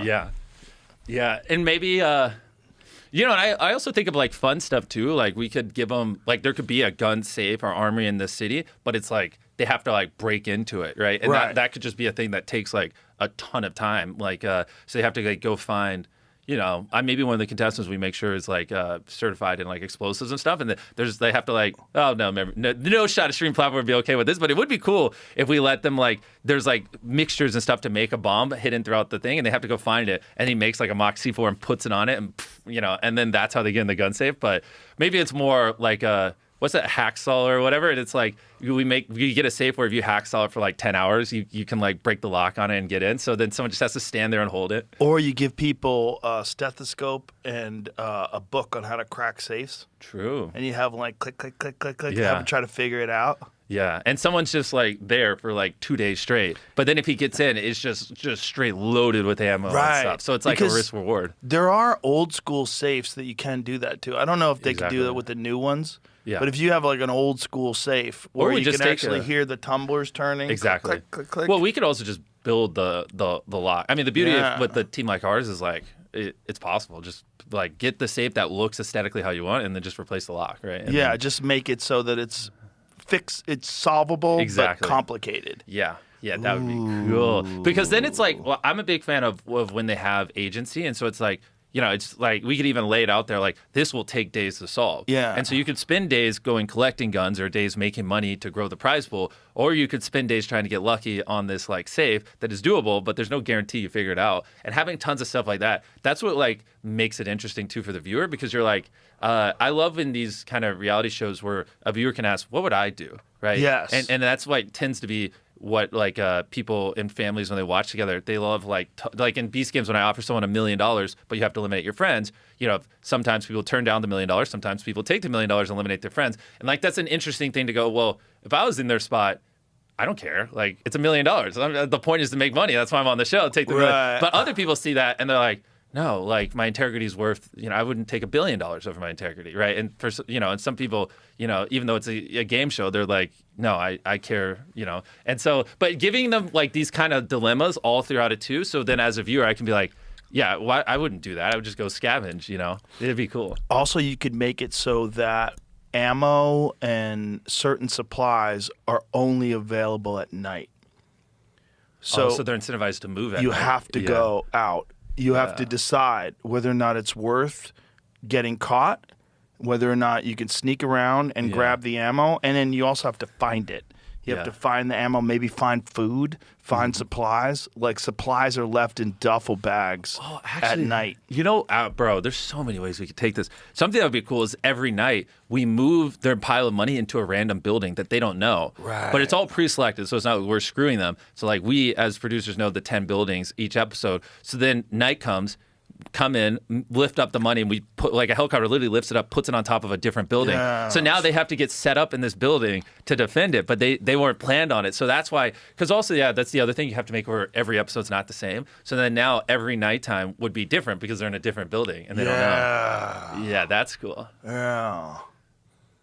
And finding having random ammo caches. Maybe during the day, they have to solve the puzzle that lets them acquire a map, and then they have to figure out where these random ammo dumps are and supply dumps are and food dumps are. So they're already hidden. Well, actually, you know what? But you have to go out at night to find them. What would be really cool is if we can find an abandoned city that had miles away, like some other little location that we could so they find a map and it's on the other side of those woods, but it's like a 10-mile hike, you know what I mean? And so could you get there, go grab tons of ammo and then get back before nighttime, right? And so then that's also I'm a big fan of seeing diversity and biodiversity so things don't feel repetitive. So then they're going to a different city, but their million or whatever the prize pool is still in the other one. So you have to go and then come back to defend it at night. And so it's now you get you can dual cut because you can have the people in the city, you have the people journeying through the woods, and it's interesting to cut back and forth. And then if they go out to that city and they make the journey and they realize it's going to take us 10 hours to solve this, by that time it'll be 2 a.m. It's already going to be dark. We should go back now. Look, no, fuck it, we're here. Exactly. And then agency, right? Do they stay and spend the night there and trust their friends, and they have maybe no walkie-talkie, so they can't communicate, and their friends are holding down a fort with $1 million on top, and they're like, where the heck are they? And they're and we get so many cool shots like that, you know? We've only done this in an hour, right? An hour or so. There's so many different possibilities. If you just sat down and worked, it must be so fun to do what you do, dude. Exactly. Well, and this is what we're doing right now is we're what I would call blue skying, and we're not thinking about, for the most part, restrictions. We're just thinking about what's great content, and a lot of that's lost. People in a lot of writers' room, they'd instantly be like, "You can't do that," or "That's not possible," or whatever. And it's we're just figuring out what is the best show possible, and then I'll just have people go figure out what is possible or not. And in reality, everything we've said is possible. It's just certain things will require a little bit of time, like the safe, using a modern safe but changing the lock. That's possible. What does it cost and how long does it take, right? Yeah. And you just go through and you attach all that to everything, and you do a very first principles way of going about it, and it's just objective. It would take X amount of time, it would cost this much money. And then and then you just go through and figure out what's worth it, what's not, as opposed to, every step of the way, people be like, no, you can't do that, go ahead and redo it. And it's just it seems obvious, but I'm not really sure of many media companies that approach it like we do, which is that. No, well, the thing about what you've done is you've built it from the ground up with yourself and with your team, right? So you've never had a bunch of executives telling you what you should be or shouldn't be doing, and that's why it's so great. It's you have creative people and then you have the business people. And the business people, they think they're creative, but they're generally not. Yeah. And they want to tell the creative people what to do so that they can say, that was my idea. Yeah. And so then you get a bunch of people in meetings that give you terrible advice and terrible ideas. Bingo. And then they also want to compare it to shows that have already been successful. Exactly. Well, we've already done this, and why don't we do it this way? And then you don't get the purple cow effect, which everyone knows. And what's the purple cow effect? So if you're driving down the road and you see a cow, who cares? You'll never think of it. But if you're driving down the road and you see a purple cow, you're going to think about it why was that cow purple? And it'll stick in your brain. It's the same thing with content. If it's a show you've seen multiple times or a format that's similar, you won't think twice. But if it's a purple cow, if it's something you've never seen, then you'll think about it again. And that's what's counterintuitive to how, like you were saying, most execs think. They think, well, we did this before, it did well, repeat it. But it's actually the inverse of how you should look at it. And thankfully, that's why with Beast Games, I work with Prime Video, because they just give us creative control. And they're like, you know what you're doing, you can do it. But everyone sees that creators are growing bigger and bigger audiences. And so a lot of, every platform on earth is trying to work with them. And I can't count the amount of times a creator's worked with this streaming platform, and then, what they have is great, but then the execs start giving notes and it starts to lose a little bit of the soul, a little bit of the funny. And then it goes from this amazing thing to it's all right. And it's it's just so frustrating, because it's you're paying them because they get millions of views of video because they have a core audience, and then you're stripping the thing away that got them that core audience, and it's like, why are you even working with them at that point? And more and more platforms are like waking up to it, but it's just like comical how slow they are to it, and like they should just trust them more. Yeah. Well, it's hard for them because they have to put up so much money, and not everybody's Mr. Beast. Yeah. That's the problem. It's like you have a great vision and you're really good at executing, but some people aren't. And so if you're going to dump a bunch of money into something, you see them making a disaster, like the Joker 2 or something like that. Yeah. You're like, hey, Yeah. the fuck are you doing? Of course, and that's where it's like, well, what to an exec might be a disaster, to like a creator might be a masterpiece, and so that's Right. obviously where. But it's evolving. I mean, I think obviously with Obsession, I mean, they just grossed $400 million. Isn't that crazy? I know. I still haven't seen it, but I heard it's amazing. Oh, what? You would love it. I know. I It's just don't good. go to movie theaters anymore. I don't either, but like that one, as with how well people were talking about it, I had to see it. It'll be was streaming good. soon. I Yeah. think it'll be streaming in July or something Yeah, like that. Obsession, Backrooms, which was made by a creator, Amazing Digital Circus, they've been crushing it, Iron Lung. So it's like Hollywood seeing it more and more. But the writing's been there for years. But now that, I mean, we just had essentially 4 hit films made by creators back to back to back to Well, back. did you see Talk to Me? No. Talk to Me, the horror movie? No. It was great. These 2 guys from Australia, they were hilarious. These 2 brothers, they came in and they talked to me about it, but they were making YouTube videos. Yeah. And What's they their made name it- again? It's called Talk to Me, right? No, what's the creators' names? Jamie will pull it up. Brothers, Michael and Danny Philippou. Okay. So they're so funny. They were on the podcast. What's their Both of them YouTube channel, speak like though? a million miles an hour. Yeah. I can't think of their channel. They're the Raka. Yeah, of course. Yeah. I've That movie is great. Have you seen it? You no, I haven't seen it, no. It's really good. It's really scary, and it's very original. Wait, when did you have the Raka brothers on? A couple years ago. Oh, right? really? 2 years ago? Yeah, they talk fast as hell. Dude, they're just know. I'm like trying to corral them. It's like, hey, I don't know what the fuck They're super cool guys. I last time I hung out with them, weirdly enough, they're really into Uno, and I like competitive games, and I played a $1,000 game of Uno against one of them, and so we filmed it for like a little short for them. And I lost, and I was like, okay, well at least this will be funny. And then after they leave to like go back to Australia, they're like, fuck, the SD card's corrupt, and I was like, oh, what? So we didn't even get to upload it. So, but it was just funny because it was like we had this like mini set, and we were playing like a really intense game of Uno where we were like slapping cards SD down. card's corrupt. Yeah, That's crazy. I know. It was like wild, and like we were like flipping desk and like going like we were just the most batshit game of Uno you've ever seen, and it's just funny. The kids game like taking over top. Yeah, those guys are super cool. Well, they made a movie about a hand, and so it's like this ancient hand that it looks like a sculpture, and it's got all this weird cryptic writing on it. And if you put your hand on it, you hold on to it, and you say, "Talk to me." Like all of a sudden, you get possessed by something. And you're supposed to let go within a certain amount of seconds. And if you let go within a certain amount of seconds, you're okay. But somebody doesn't. Somebody doesn't let go. And it's I don't want to say anything more. Okay. It's really good. Is it like scary or Yes. just medium? Okay. Yeah, it's a horror movie. All right. It's fun. Okay. It's really good. My fiance loves horror films, so You'll love it. It's yeah. really well made. And it was like, when I saw it, I was like, this is crazy. These guys are like super young guys, just energetic, enthusiastic, creative guys, just figured out how to make a horror movie.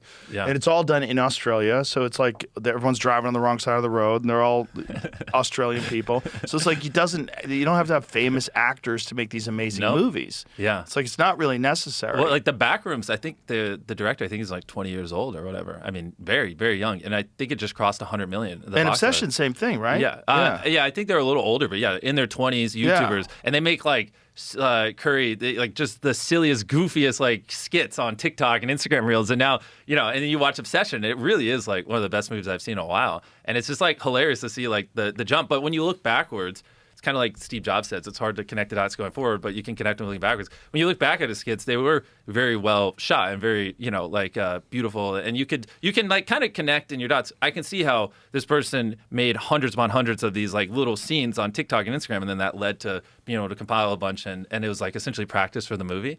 And it's just cool to see the progression of so many directors going over. And what's interesting though is, when you see these things happen, there's obviously a delay, right? Because producing films takes sometimes years. And so like now that you see all these hits, bang, bang, bang, coming out of the creator space over in traditional Hollywood, then you're not going to see the fact 6 months from now, But 18 months from now, I would bet money you're going to see dozens of other movies, made by creators. And obviously these people are going to get more funding. And because now everyone's eyes are being open to like what should have been open a while ago, but that this is what people are watching now. Like especially people under the age of 30, they grow up watching YouTube and they're spending, 2 hours a day flipping through sub 60-second vertical feeds of TikTok, Reels, and Shorts. And this is culture for them. This is their world. Like Yeah. I don't watch besides Christopher Nolan. Like I'm not really going to a movie theater for anything. But when a creator drops a movie, I'm like, okay, like I want to see what they did.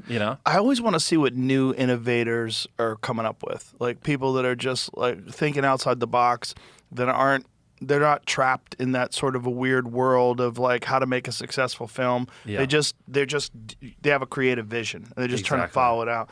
And people are not limited to whatever genre you know them from. Just because someone makes like funny TikTok reels doesn't mean they can't make a great horror film. Exactly. But think about like Jordan Peele, right? Made Key and Peele, made this comedy sketch show, and then all of a sudden he makes these, like Get Out, and you're like, what the fuck? man? It seems like comedy sketches is the gateway to great horror films. I mean, I'm sure people have connected that dots, and I'm probably like 2 years late to saying that, but I never even realized that. But yeah, Key and Peele, Curry, Baker, a bunch of the other people. It's so funny. Well, it seems like if you're creative, you can be like most people have a variety of things that are interesting to them.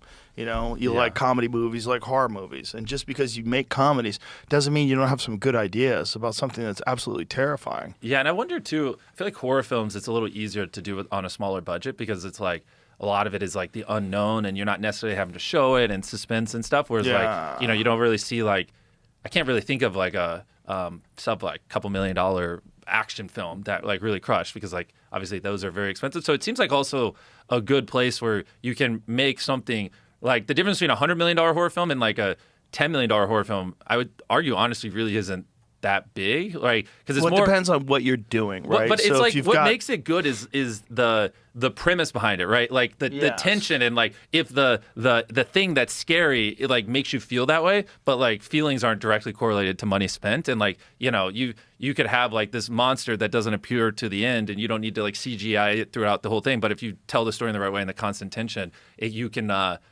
feel like phenomenal throughout the whole thing. Yeah. And a lot of the older films that didn't have the kind of special effects that they have today in terms of like CGI, like there was something better about not seeing the monster. Like American Werewolf in London, it's the best example. You barely see it. You see it for like literally half a second, a few times in the early parts of the movie. I haven't seen the movie, but Oh, you haven't seen it? No. Oh my God, it's amazing. Speaking of not seeing a movie, I did watch Ex Machina after the last podcast. How good is yeah, it? Oh, it was really good. Really You know, good. honestly, I was like, it's probably silly, but I'll watch it because, Joe told me it years ago. I loved it. I didn't realize it was that good. It's one of my top 10 all-time Yeah, favorite movies. it was so Also good. because it's coming.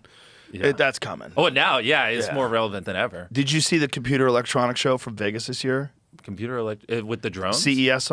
Well, they have everything. Yeah. And one of the things they had was an AI companion. And this AI companion is a hot Asian lady with big boobs.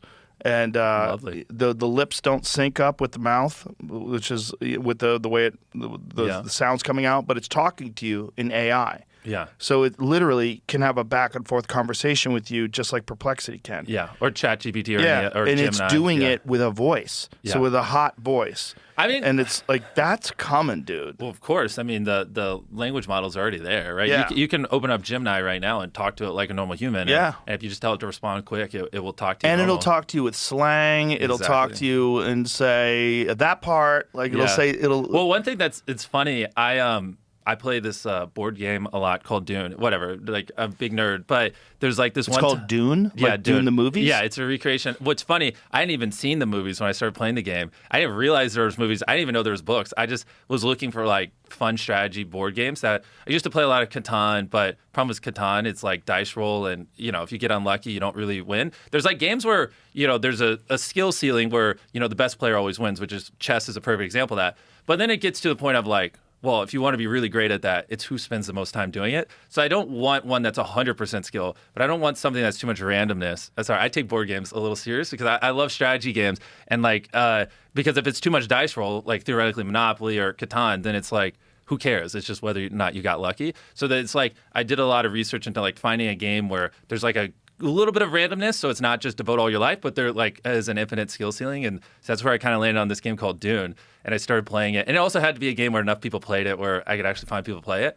And I got really hooked into it. But it's ironic because then I saw like the movies are dropping. I was like, oh, that. And then all the characters started to make sense after I watched the movies. After I'd been like probably 1,000 hours into the game. I was totally backwards on the IP. But anyways, because we were talking to AI, one of the top players like makes YouTube videos on it. And I was like kind of curious like what he would do if he was like in certain positions as me. So I just took all the transcripts of like 100 of his YouTube videos and I just put it into Gemini, and I was just like, hey, respond to me based how this person would, and talk to me like this person would, and like what would this person say in this scenario. And then when I was like playing a game, I would just ask the questions like the player's name's Dino, whatever. But and so I called it Dino.io, and I'd be like, what would Dino.io do here? And it was pretty funny because it would respond just like him because it had so many like words from all his videos, like dozens of hours. And it was and like I know one of Dino's friends, his name is Che, and I was like, would you take a bullet for Che? And Dino's like a very analytical guy, and like the AI was like, well, it depends. Is it in the foot? Is it in the chest? And it responded exactly how like my friend would, like to a T, like with his same mannerisms and everything. I was like, this is crazy. Like this is absolutely insane. And then so I would put it where it was on a Discord call, and like Dino, we would be playing, and then I'd ask a question, and I'd be like, no, actually, Dino, don't say anything. And I'd ask Dino.io, and it would respond exactly how he would respond in most of these situations because it had so much like contextual relevance from all his live streams on his YouTube channel. And it was pretty crazy. And yeah, and so it was just so surreal. So talking about like the robot thing, I just wondered too if you put like a pendant around someone's neck and you just recorded them talking for like a week or two, and then you just fed that into an LLM, and then you were like, hey, talk to me like this person talks. Like you could have that, whatever Asian robot you're talking about, you could have it literally talk to you like some other human, right? Because it's interesting too, because I was like, hey, give me a breakdown of Dino's speech, and it was like, hey, 0.15% of his words are around 0.3% of what he says is like. It gave me like a full breakdown of like the last 100,000 words he said, what percentage they are, how he typically structures his things. Like if you put him in a stressful situation, he'll like kind of respond more like this, but if it's more chill, he'll use this vocabulary. It was like really cool, but also scary because I was like, man, I have a lot of me talking, right? Like this podcast, theoretically, people could just take dozens of hours of this and just make like a little Jimmy.io. And it's enough where it can pick up on my speech patterns and how I would respond to certain situations. 100%. They can do that easily. And then just put you in a robot, and now Jimmy lives forever. Exactly. Or you can just have your robot be whoever, which is like kind of weird, like ill. That would be very weird. You living with you. Imagine you have a robot, and you get the robot to do stuff around your house. Instead of hiring a housekeeper, you come home and Jimmy's vacuuming. Oh God! Or more cynic, or not even cynically, just sad. It's like, if you lost a loved one or something, and then I know, but that's Pet Cemetery talk. Yeah, but if someone's like really grieving, they might do it because they want some normalcy back or something. It'll probably feel empty and hollow, and even creepier. You have a robot that's pretending to be your husband. Yeah. Fuck off. That's crazy. I know, but it just. I don't know. These next few years are going to be crazy, man. Everything's developing so rapidly. And it's just, it's 2036 is going to be completely different than 2026. I know. Isn't that, there's never been a time where the future's so uncertain, where no one can give you a really accurate map of what 10 years from now looks like. The difference between 1930 and 1940, not much, other than world events. The difference between like 1600 and 1700, not much. Not much different. Maybe better boats, maybe better muskets. Yeah. The difference between 2026 and 2036 is going to be who fucking knows, man. I know, man. Full on Blade Runner. I mean, it's just like some of the people I see working on like, augmented reality glasses, and like where like there's animes where people get trapped in video games and stuff like that, and I could really see like with AI advancing and with more and more compute, where you could just put on a headset and live in a video game, and you could literally just generate whatever the world is you want, and literally like 10 years from now potentially just real time generate the video game you want to be in, and cater it to what you like, and just so many possibilities. And obviously with humanoid robots just skyrocketing, I mean, it doesn't take a genius to see. Well, with intelligence, computer intelligence getting better, and humanoid robots, all these just tens of billions of dollars pouring into it, someone's going to figure out how to merge them together. And yeah, I mean, 10 years from now, we're definitely going to just there's going to be humanoid robots and so many things that now would seem weird as hell, but 10 years from now we'd be like, oh, it's normal. 10 years from now, you're going to have a show where people have to figure out whether or not someone's a robot or a real person. I would say 10 years from now, that would be 5 years from now probably. 10 years from now, I feel like that would just be like, is this a rock or an iPhone or whatever? Like no one would care. They're just going to be normalized to it, especially like younger people, like younger kids who grow up with ChatGPT and AI and stuff like that. It's like, it's just intuitive to them, to go use these things or as opposed to other means. And so it's just like as that generation, grow, once they become a thing, then give it a couple years for people to get used to it and normalize to it. And then, it's not going to take that long. Yeah, it's going to be very, very, very weird. Yeah, it is. It's like, and it's also like scary because you don't know the implications, like whether it'll be negative, positive. For some people it will be negative. For other people it'll probably be positive, right? Like if you're a VFX artist in media, you'll probably be able to spend more time doing cool stuff and creative work and less time like going frame by frame and like like no one actually enjoys like rotoscoping someone's hair and like so you can remove a background shot or whatever. So like for certain people like that, ideally it would allow them to instead of you just draw a circle around them and then it just collapses on them and AI just figures it out. So you're not going frame by frame and drawing around their body, and it does that, and you can spend more time doing actual like creative fun work, and hopefully that's where it goes and not to the point where you just don't even need the person entirely. But it's like anyone's guess where like the puck ends up stopping, Yeah, it's going to be real weird, man. Real weird. It's going to be interesting. Hopefully we'll survive. But I mean, I'm an optimist. I think we'll survive, but yeah. I'm an optimist too, but I have a feeling that we'll have a different role in society. That's for sure. I don't think we'll be the leaders anymore. Oh, that far. Okay. Yeah, I think AI is going to take over most things. Yeah. Including government, including allocation of resources. It's going to probably restrict people's ability to make decisions because we're so destructive. I listened to your podcast with Mark Andreessen, and I do like what he said, or not like, but it's just interesting when he pointed out that like, AI is the smartest doctor in the world, is the smartest blank in the world, is the smartest of everything, right? And typically, billionaires like him would only have limited access to these high-level professionals in each industry. But now it essentially democratized that, and everyone has access to the smartest person in the world in each of these industries. And so it is pretty interesting because if it is not omnipotent, but all-knowing and knows all these things, like, it's like scary because it's like as a human, I'm like, no, I don't want it making those decisions. But if you like purely take emotion out of it, logically, it's like, well, would you rather a human with flaws that could do something fatally bad or this thing that has a lot more context and, knowledge and experience, right? You say you want an experienced person making a decision. Well, technically, this has the experience of everyone ever in history on the internet, right? So, but it's also, I don't even know, man. It's crazy. But hopefully, for the most part, right now, at least it seems like it's allowing people to do less like busy work and less things that they don't enjoy and focus more, at least in media, what I'm seeing, focus more on things they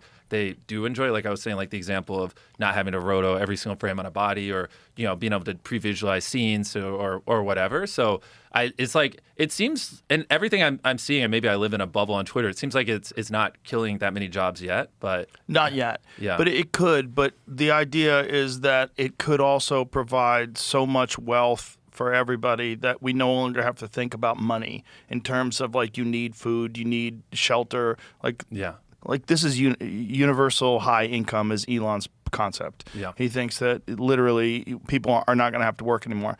But then the problem with that is like then you run into human nature problems. And so we have to teach children how to pursue their interests rather than how to just worry about having a job to feed themselves. Yeah. And so then you have to give them motivation. So you have to explain to them at an early age that going after tasks, completing tasks, doing things that are difficult and challenging is actually exciting and fun. Yeah. And that's what you should generate. And then we're going to have to reward people based on that. And it's just to figure out like what incentivizes people to do things. Yeah. Because if they don't get incentivized, and then we also have VR and AR and games that you can play all day long that are way more exciting than real life.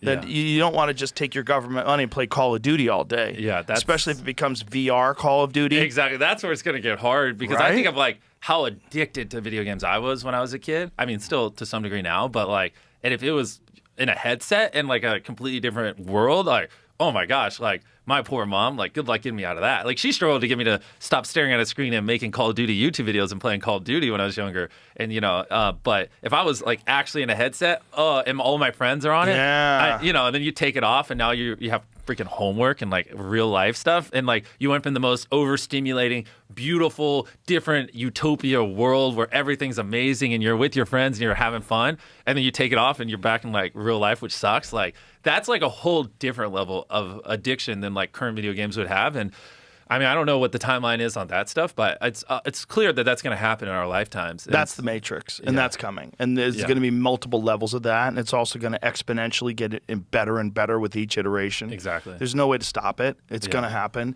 And that's Sandbox VR, but times a million. If you go to play those games, you're in a small room that's like a part of a giant warehouse where they have these things set up, and your room is, like 50 feet by 50 feet, and you move around in there and you do a bunch of stuff. But if this is an actual fucking warehouse, you have physical boundaries that exist, and then you're in a virtual space where as you're walking, it looks like the actual ground that you're walking on. Yeah. And you're involved. You won't be able to tell what's real and what's not real. And with those omnidirectional treadmills and stuff, when someone cracks the code, it's you've probably never heard of it, but there's a popular anime called Sword Art Online. It's just a guy gets trapped in a video game and he lives his life through there. And I remember watching that when I was younger. And I remember like when I was really young, fresh off of watching that anime, I was like, man, I hope they figure this out in my lifetime. So when I'm like 80 years old, I could just put one of those on and just live in the video game. And it's like at first he's scared, but then he ends up loving it because it's just like everything's great. And so I think. There's just... Well, the problem is, like, what's real and what's not real. Is it really important for things to happen physically in the real, air quotes, real world? Or will it be just as fulfilling to exist in these virtual worlds? I remember when I was younger, I'd play, like, this game called Wizard 101. It's like World of Warcraft, like an MMORPG. And, like, there are definitely times in my life, maybe there were short periods where, like, when I was a young kid, like, my character in that game definitely mattered like pretty similar to like me in real life. Like I was really hooked, on that game. Yeah. And so like I could see it like, where people like look at people who've dedicated their entire lives to World of Warcraft. There's, probably hundreds of thousands or at least tens of thousands. And it's like, if you could recreate that same effect, people would feel that same way. Like well, if I'm 90 years old and I'm bedridden, like, I don't care. Put that headset on me. Like, I'm done. Let me just live it out in here. Someone come in, stretch my limbs every couple of days, like, put an IV in me. I don't even want to take the headset off to eat. Well, then there's a question of, is that already happening right now? So if a simulation exists and it's so good that it's impossible to differentiate between the simulation and real life, and, there's a lot of people that are very intelligent people that believe we are inside of some sort of a simulation currently. Yeah. Elon's one of them. He said the odds of us not being in a simulation are in billions. Really? Yeah.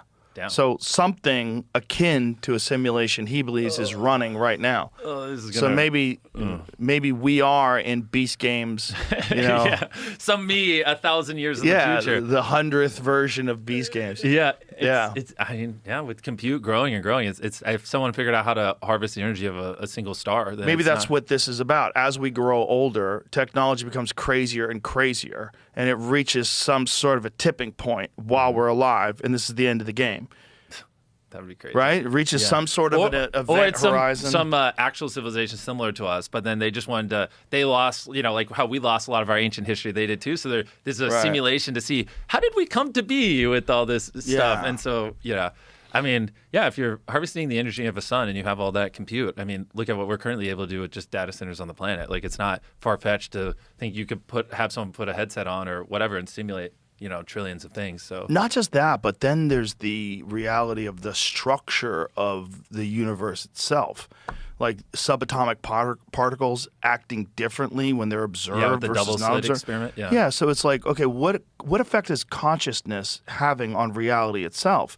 And are we limited in our senses and our ability to recognize the impact of it? And do we live in a siloed version of reality we're imprisoned by our limited senses of sight, smell, touch? Exactly. Like there could be way more weird shit going on around us all the time. We just don't have the ability, and that's what the simulation is. Exactly. That it's not as simple as like you show up with your lunch pail and you go to work. No, there might be some weird shit that's going on all along with consciousness. It's we did a video where we helped 1,000 blind people or people who couldn't see again with cataract surgeries, and I did think about that. It's like fascinating because if they didn't have other humans around them, they just would have never known that sight was a thing. Like if we as other humans didn't tell them, they just couldn't see. And so it is like, is there a sense that we might not be aware of that? A bunch of them, I bet. Yeah. Who knows?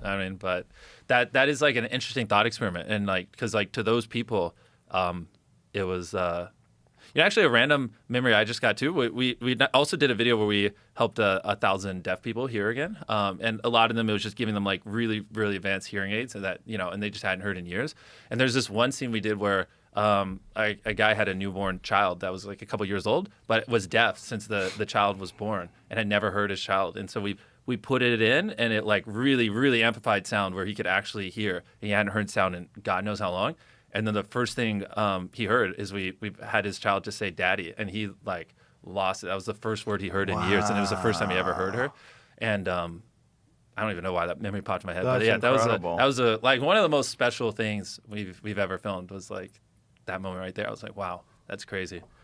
Yeah, we assume that the senses that we have detect everything that's around us, but we know that's really not true because they're so limited just in terms of our ability to see things, right? We see more things with a microscope than you can with the naked eye. Exactly. And we have no idea what the senses are missing. And all you have to do is ask yourself, if you were those people and you didn't have other people around you telling you, you wouldn't have known. Like you would have thought that was reality. And right. So it's just, I don't know if we'll ever know, but... Well, just think about the sense of smell, how weird that is. There's an invisible thing, and when someone farts, you go, oh. Exactly. You know? And like, it is kind of crazy. You'd have no idea. If you didn't have a sense of smell, you would just be existing just like everybody else. And then without a sense of smell, life is not that much different. It's different, but not that much different. Like everything looks exactly the same, but no one can smell anything. Yeah. But think of like gases and all sorts of like a gas leak in your house or weird shit that you smell, skunks, all that stuff you'd be missing out on. I guess if you had to get rid of one of the five senses, that would be the one. Yeah, exactly. Like I feel like that's the least necessary to survival. It would suck. Food wouldn't taste as good. Yeah. You wouldn't know if you had BO. Yeah. But for the most part, your odds of living don't really drop that much, and like your overall happiness wouldn't change dramatically. Yeah, the only thing that would be a problem is impact by chemicals. Like you wouldn't be able to smell like horrible chemicals that your body's like rejecting. There's certain things you smell, you go, oh, what the fuck is this? I got to get away from that. Because your body's letting you know, like this is toxic. Whatever you're breathing in is not normal air. Environmental poisons would be a problem. But other than that, regular life, if you lived in a contained, safe environment like most cities, most offices, most places that people work, it's not that big of a deal to lose your sense of smell. Yeah. But it's just interesting, though, because, I'm sure you see like a lot of your podcasts you do. Most people consume it through clips on social media, right? That's like their exposure to it. And most people consume most things through clips. Yeah, and what's fascinating though is clips don't have context on the time range, right? And like so like whatever a clip from the podcast we did years ago, I'll see on my feed or it'll just randomly start going viral. One of them now, and like sometimes it'll be things that like.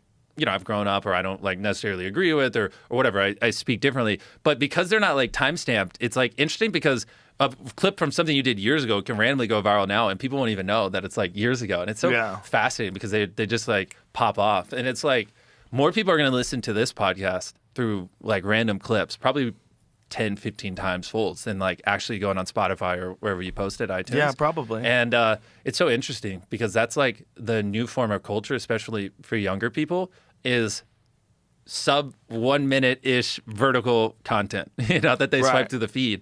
But it does inspire people to listen to the whole thing. And only a certain percentage of them will do that.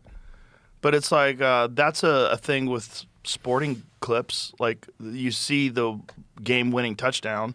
You watch that. Probably gets watched more than the actual full game. I saw a survey of like 56% of people now prefer to watch a sporting event through clips as opposed to like the actual thing. Like they'll just get it on their feed. Well, I guarantee you that's the case with like the UFC, because I know for the UFC when they analyze the performance of a show, like how many people watched it on Paramount Plus versus how many people consumed it on TikTok, Instagram. Oh my gosh, yeah. It's many fold. It's like, you know, they get hundreds of millions of views on social media. Yeah, of different, you know, I haven't different watched fights, the fight live in a while, but like, you know, the White House one. I mean, I saw everything on my TikTok feed. I mean, I probably saw 150 clips of it, so I have like a relatively good grasp of what it looked like and what happened. But I didn't watch it live. You know, so. If you wanted to watch that one live, really, you should have been there.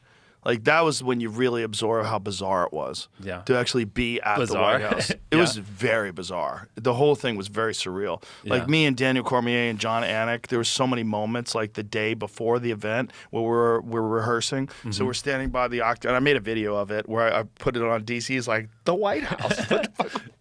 And, like, I'm showing the White House. There's the cage, and then the White House is right there. Yeah, and the flyover and everything. Nuts. But see, that's how, when I was telling you about the Roman Coliseum before, that's how I felt. Yes. But I didn't get the, like... Well, you know, they were going to do Elon Musk versus Mark Zuckerberg in the Roman Coliseum, but it was going to cost $150 million just to secure the venue and set everything up. I mean...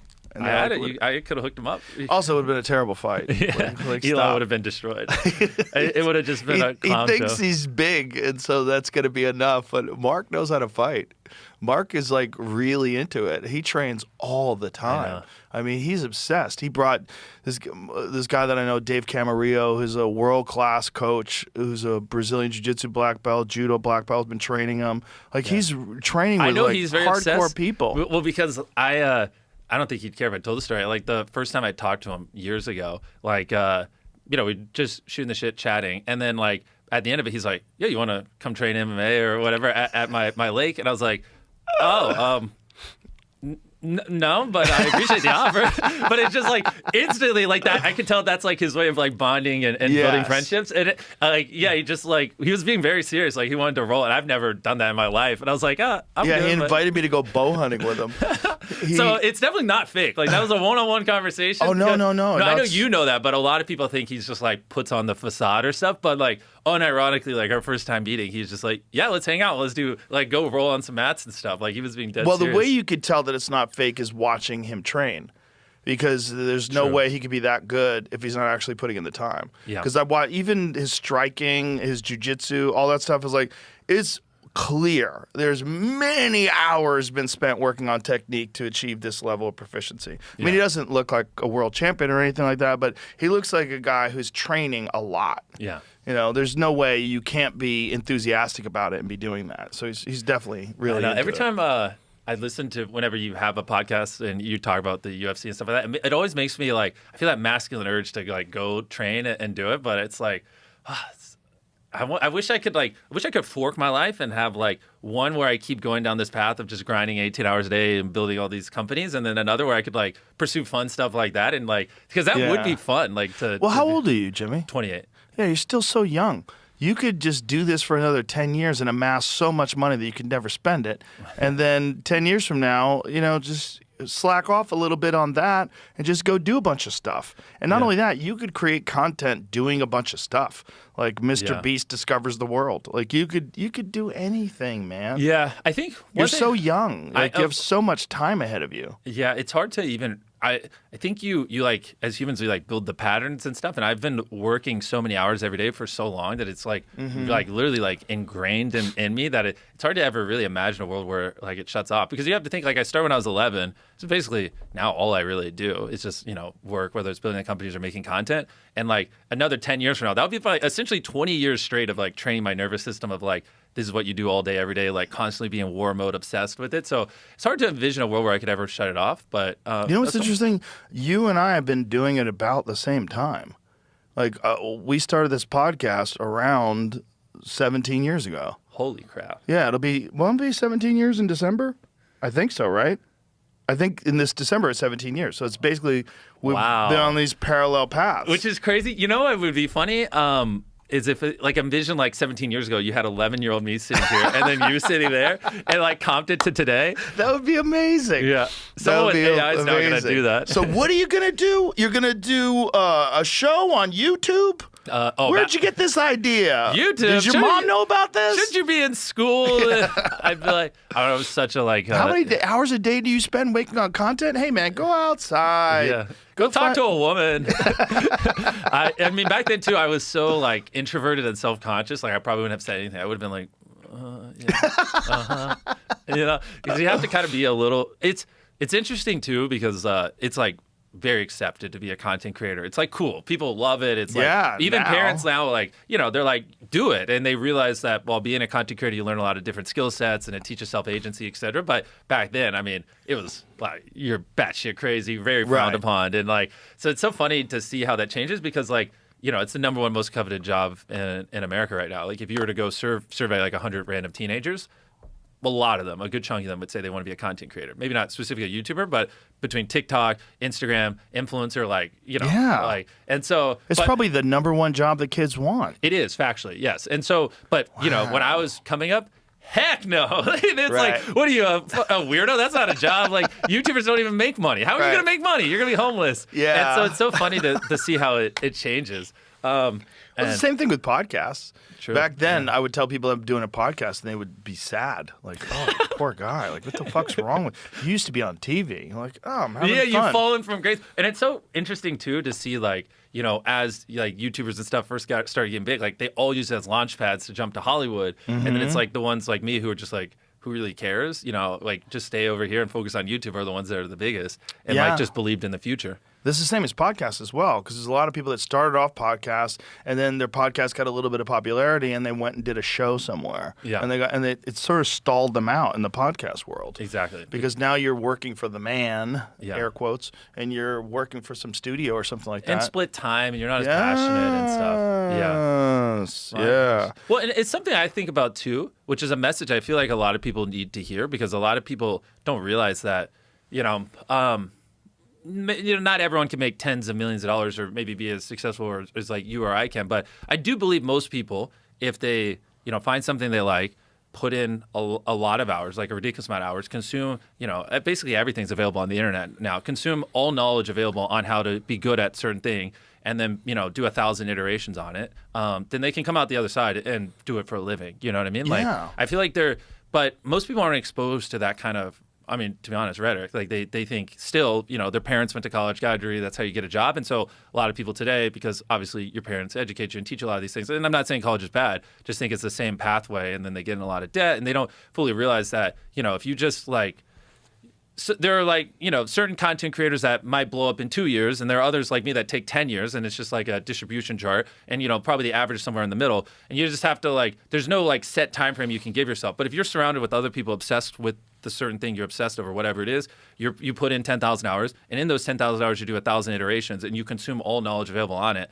It's like, the better you do it, the further to the right, like the 2-year mark, you'd be of being able to do it for a career. But sometimes it will take longer, and you just have to give yourself enough time in it, but eventually you can make it happen. And I think that just more young people need to hear that, really, because they just don't even really, the dots don't connect in their mind that's really even an option, right? Well, it's a completely new career path, right? And the only way that people really can get a map of the territory is from someone like you, who's gone through the very early days of it, and they could show, hey, not only is this guy successful, he's fucking hyper successful. Like, this is not a dream. Like, this is a possibility. You just have to figure out your version of what he did, and it's a process. But I would argue it's not even just for content creation. Like, if you wanted to be an accountant or really anything, it's like, just put in a lot of hours, do a lot of iterations, surround yourself with great people, and obsess over it. Stay focused, consume it, and then recognize, you might be like, oh, well, this person did it in 10 months. Why is it taking me so long? It's average and statistics. And just give yourself enough time frame. And, it's hard to, again, I'm not saying you'll make tens of millions of dollars, but if you want to do that thing for a living, if you follow those traits, it's going to happen eventually.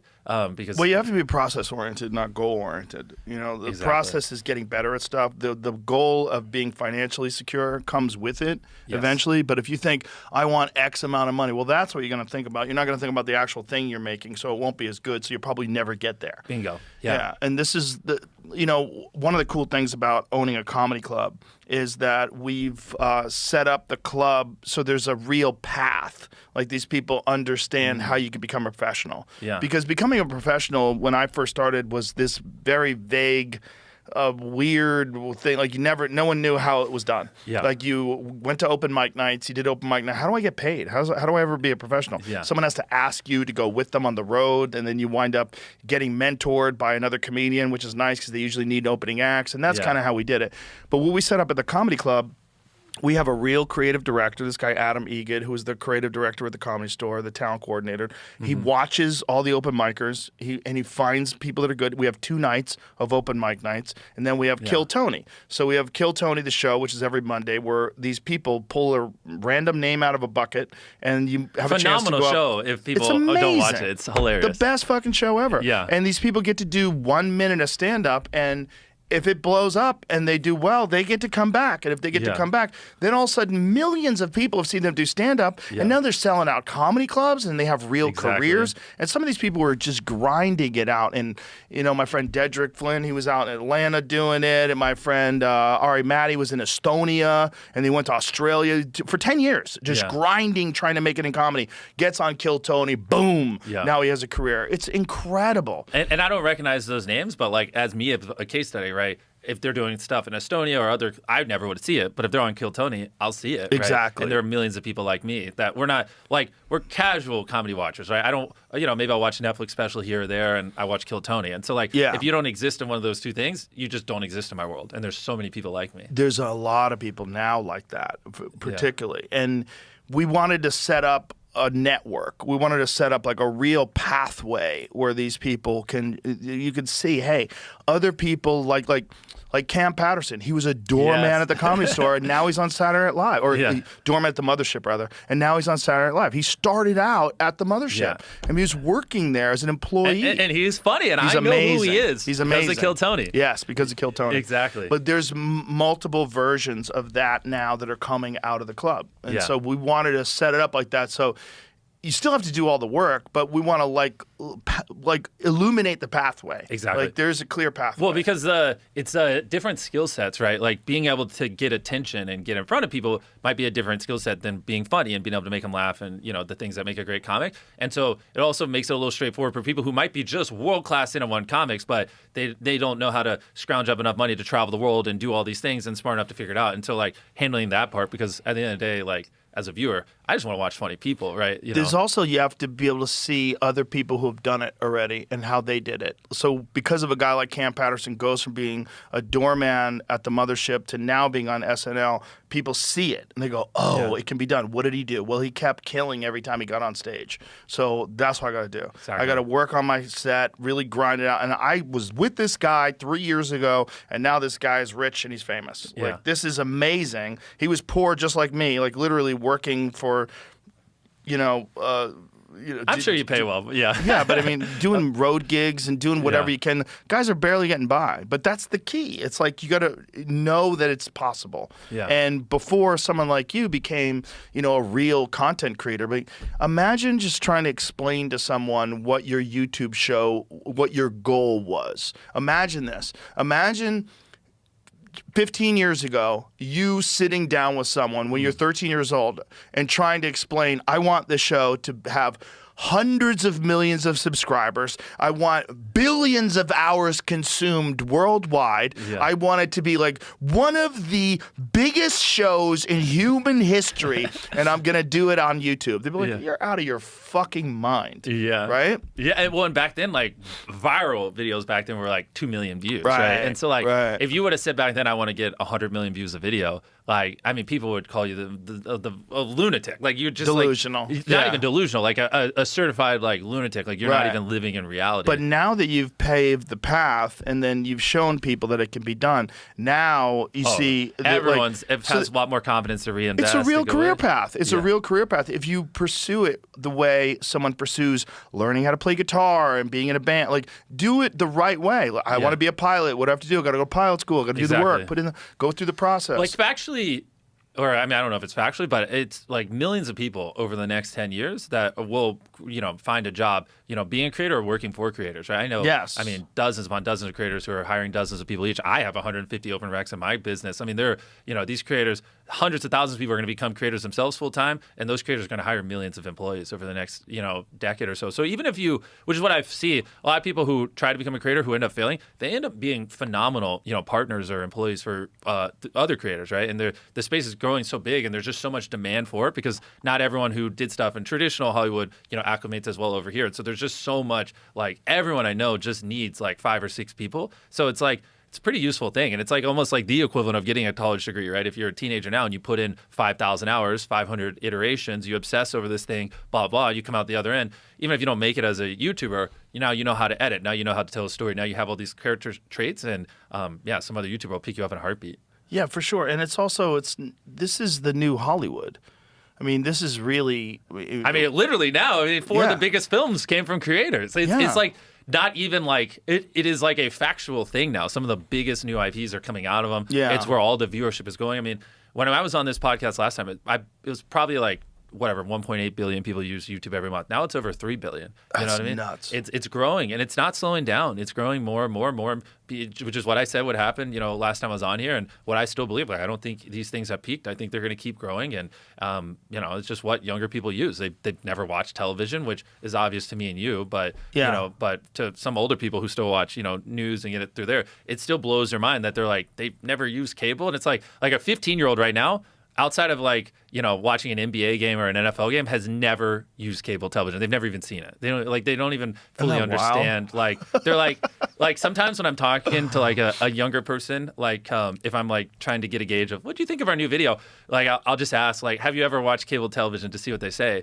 and they're like, no, and I'll explain to them that there's 2 to 3 minutes of commercial breaks, kind of like when you watch NBA, but instead of a sporting event, it's entertainment, and they'll be like, why would you do that? Why would you why would you put 3 minutes of ads every 4 minutes? And I'm like, well, that's just how things work. And they're like, why? It's so dumb that they still do it that way. Yeah. Well, it really is so dumb. It makes no sense. Yeah. It makes no sense. You don't have to do it that way. They could probably make as much money through product placement and having an ad at the beginning.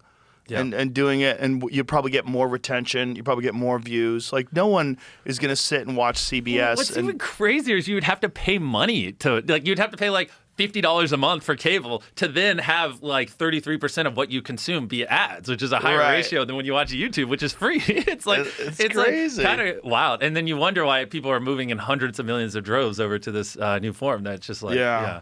And then there's podcasts, which is how many podcasts are there now? Oh, millions, obviously, but how many there has successful to be. ones? Yeah, obviously there's millions, but I mean, the barrier to entry is the lowest. At least what you're doing is complex. Yeah. You've created a show. You have game shows. You have charity shows. You're giving away stuff. You have a bunch of crazy things you guys do. You have tasks. You have to plan it out. Yeah. Podcasts, you're just sitting down. We talked for 5 minutes before we started this podcast. Yeah. We said hi. Sure. Hey, you look great. What's up? Good to see you. Give me a hug. You gave me some caffeine to get me cracked out, and then we went to let's go. And that's it. So there's zero preparation other than the preparation that the host does beforehand. But if the difference between that kind of preparation, the kind of preparation involved in one of your shows, is fucking immense. Yeah. And so the barrier to entry just to be someone who's a content creator, like a podcaster, is how many podcasts are there? Let's guess. Ooh. How many do you think there are, Jamie? Active podcasts. Yeah, you have to. Active. How many have been uploaded this week? That's what Active. Yeah, still posting on them. Yeah, let's say 7 million or something like that. That's crazy. That's crazy. I would guess active probably 1 million. But please put this. This is what I want to know. How many podcasts were active in 2009? Ooh. Oh. Let's guess that. Okay. Put that into our AI sponsor, Perplexity. Perplexity probably has the answer to that. Wait, they sponsor you guys? Yeah. Is that why you had the founder on recently? Yeah, well, also because he's cool. I talked to him, and we started talking about ancient Hindu mythology. I was like, dude, this got to be a cool guest. I have it downloaded. I haven't listened yet. It's really interesting. He's a fascinating guy. We were talking about these temples in India, and I've been down these multiple rabbit holes about these temples that they carved out of a single 2009, there were 69,000 podcasts. But Holy that's not shit. active. That just means 69 in the Apple's directory. So that means roughly 70,000 people had done one at some point. But then, yeah, I would wager a small percentage were actually active at the time. Still, that's a lot. So that's when I started. So Now, what is it now? That I'm curious. Now in 2026, how many podcasts are there? I bet 7 million. Yeah, actually, I'm gonna up my worldwide? guess. I'm gonna up mine to 10 million. Worldwide. I'm upping mine to 10. What does it say? So since 2009, there were 69,000 versus several million shows today, depending on the database you look at. Okay. But what is the number, though? It says roughly. 4.5 to 4.7 million Wow. podcast shows globally as of 2026. You know what I'd be curious of? How many people do content creation full time? I wonder what it No, says to that's a that. good question. Okay, Yeah. let's figure that out. Yeah, and how many compare people that make the a same time living? frame. Yeah. Let's guess. How many people make a living doing content creation? In 2009 versus now, I'd say 2009 maybe 0. yeah, or 1,000 or something. You? 5,000. Yeah. No, I was a little kid. I would say 5,000. Okay, maybe 5. Content creation is like a very online content creation. Yeah, through but the social problem media. is that's like bloggers and Yeah, through social media. Yeah. 2009 social media is just coming out, Oh, right? true. You're right. 5,000 is probably. So high. let's just not even think about that. Let's just think about today. How many people are professional content creators today? Let's guess. I say 25 million. move. I would say lower, probably 8. Let's see what it says. 8 million? Yeah. That's probably more like it. With the barrier to entry you're making me look up here is also tough. In the U.S., like taxpayers, people who are like filing, just do or just like kids who have worldwide. made How many $5 people do content creation full time? Right. Yeah. Just how many content creators, how many professional content creators are there worldwide? Just let Perplexity try to figure it out. I will, but I'm just like it's. I don't know. I know what it's gonna do. It's not. It's What do you think it's going to do? gonna freak out and it's gonna say there's a lot. Let's see what it says, though. But it's gonna say the same sort of thing. What does professional mean? Okay, people that make a living. They pay their bills off of content creation. It's not a. I know, it's not a great question, but let's just see what it says, just out of curiosity. It might have an answer. How would it know, really? Yeah. Yeah. You don't file your like. It could taxes guess, as content because it creator. guessed there, You're a small 4.5 to business 4.7 owner, or million. you're a producer, It's probably just going to or- look for any database online. 8 to 12 million professional content creators worldwide, depending upon how professional is defined. See. Roughly 200 to 300 million people identify as content creators globally in 2026. Holy shit, man. That's what I Holy mean, like- shit. Are they making money? Are they Right. not? Yeah, Are they this just seems kids, relatively or- like it got the gist though. Yeah, I got it. It yeah. wasn't a problem, Jamie. You were pessimistic. No, but we don't have an answer. No, We have it's Well, right. it's given to us 300 million. rough data. The Yeah. rough data is 8 to 12 million professional content creators. 200, 300 million people identify as content creators.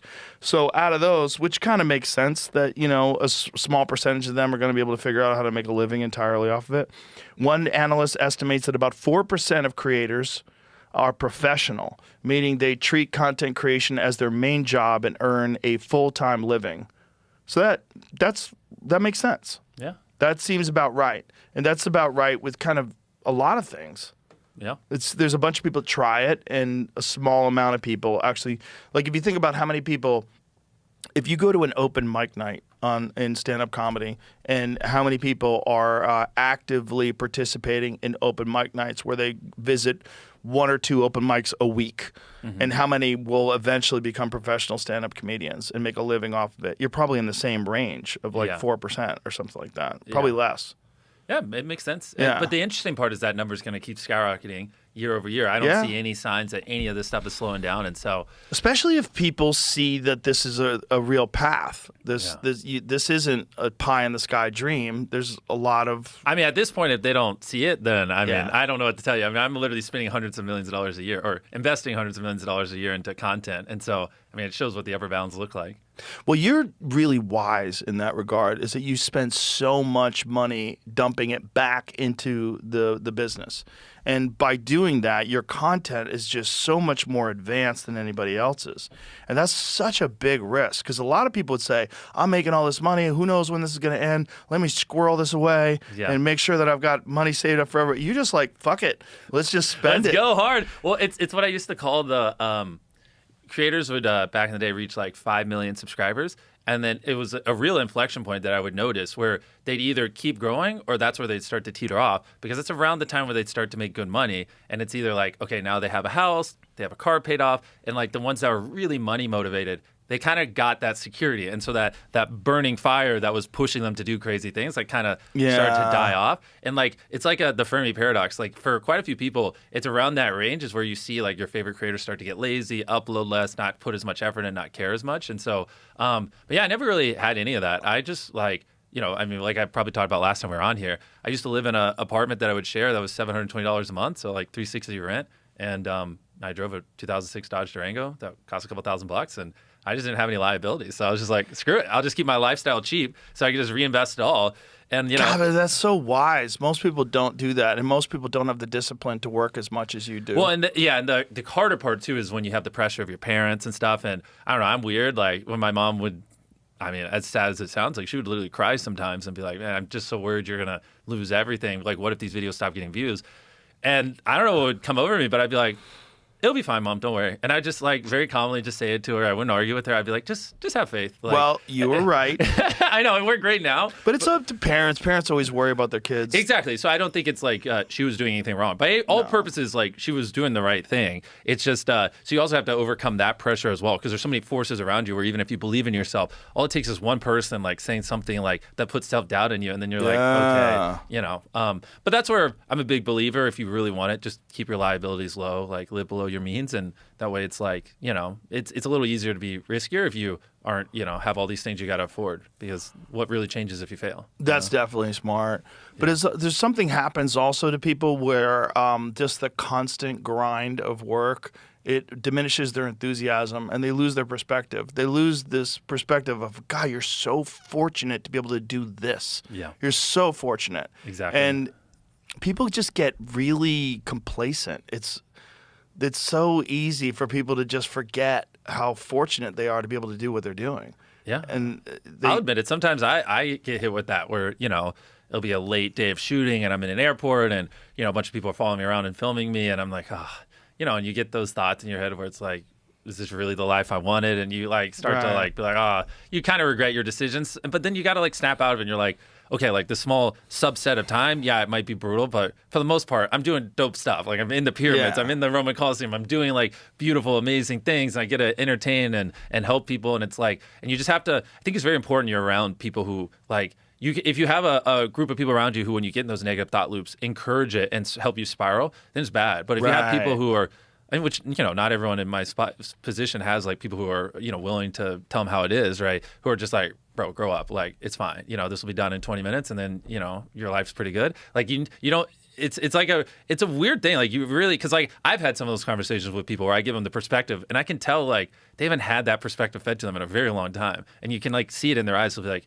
yeah, you're right. And it's like, yeah, you really need some like better people around you, because you feel like you're like spiraling in these like really weird thoughts. But like if you look at it objectively, it's not as bad as you think. That's the really difficult resource to acquire, is being around positive people, powerful people, people that really get things done, and people that are motivating, and people that are really exciting. That's because so many people half-ass things. So many people do just enough, just barely enough. Yep. You're supposed to go all the way. You go 3/4 of the way. You know, so many people just they don't. But if you're around someone who really gets after it and really is enthusiastic and really is powerful and very positive, then it's contagious. It literally is. It's infectious, and it makes something mundane honestly fun too. Yeah. And especially if you respect each other, then it just like it really compounds. And so important. Like even at this stage, like I say, for newer, younger entrepreneurs or people trying to be content creators or friend groups, everything, even at the stage I'm at, it really is, because you are like, you think, speak, talk, act like the people you're around. And like they say, show me the 5 people you're around the most, I'll show you what your future is. And it applies at every level, Yeah. And so you just My have friend to always Brian be conscious. Simpson has a great saying. He says, you can't be your own boss and be a shitty employee. Wait, elaborate on that. So if you work for yourself, if like you're the one who's out there doing it, like, so you don't work for anybody, but you also can't be a fucking lazy half-ass employee. He's like, you can't be both things.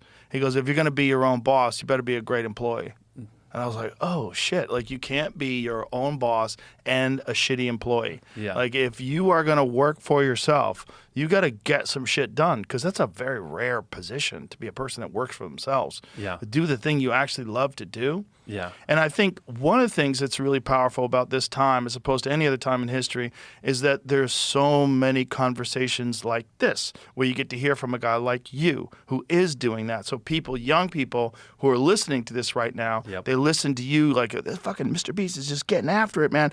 I want to do that. And instead of like, hanging out with your friend who just gets stoned and plays Call of Duty all day and is always complaining about everything in his life, but meanwhile he doesn't do anything. You're like, that's not how I want to think and behave, but that guy is. And so you get examples outside of your own personal social circle because maybe they don't know a Mr. Beast, maybe they don't know someone who's out there doing whatever they want to do with their life, but they get examples of it online and they can listen to these people talk and they get inspired. Exactly. And if I would assume you have a lot of parents who watch these that, have kids, and I would encourage the parents to, like, the last 3 minutes of what he just said there, like, maybe play that for your kids. And I can, like, go on top of it to say, because I agree, I don't think enough young people get exposure to this kind of mindset that, it really is time, friend group, iterations on certain thing, and consuming all knowledge available. It's those 4 things. And do those 4 things, and, like, you'll make it further than you can imagine. And, like, there's outliers. Like, this is what, like, skews a lot of people's perceptions. They'll find an outlier of, like, well, this person became very hyper successful in this thing,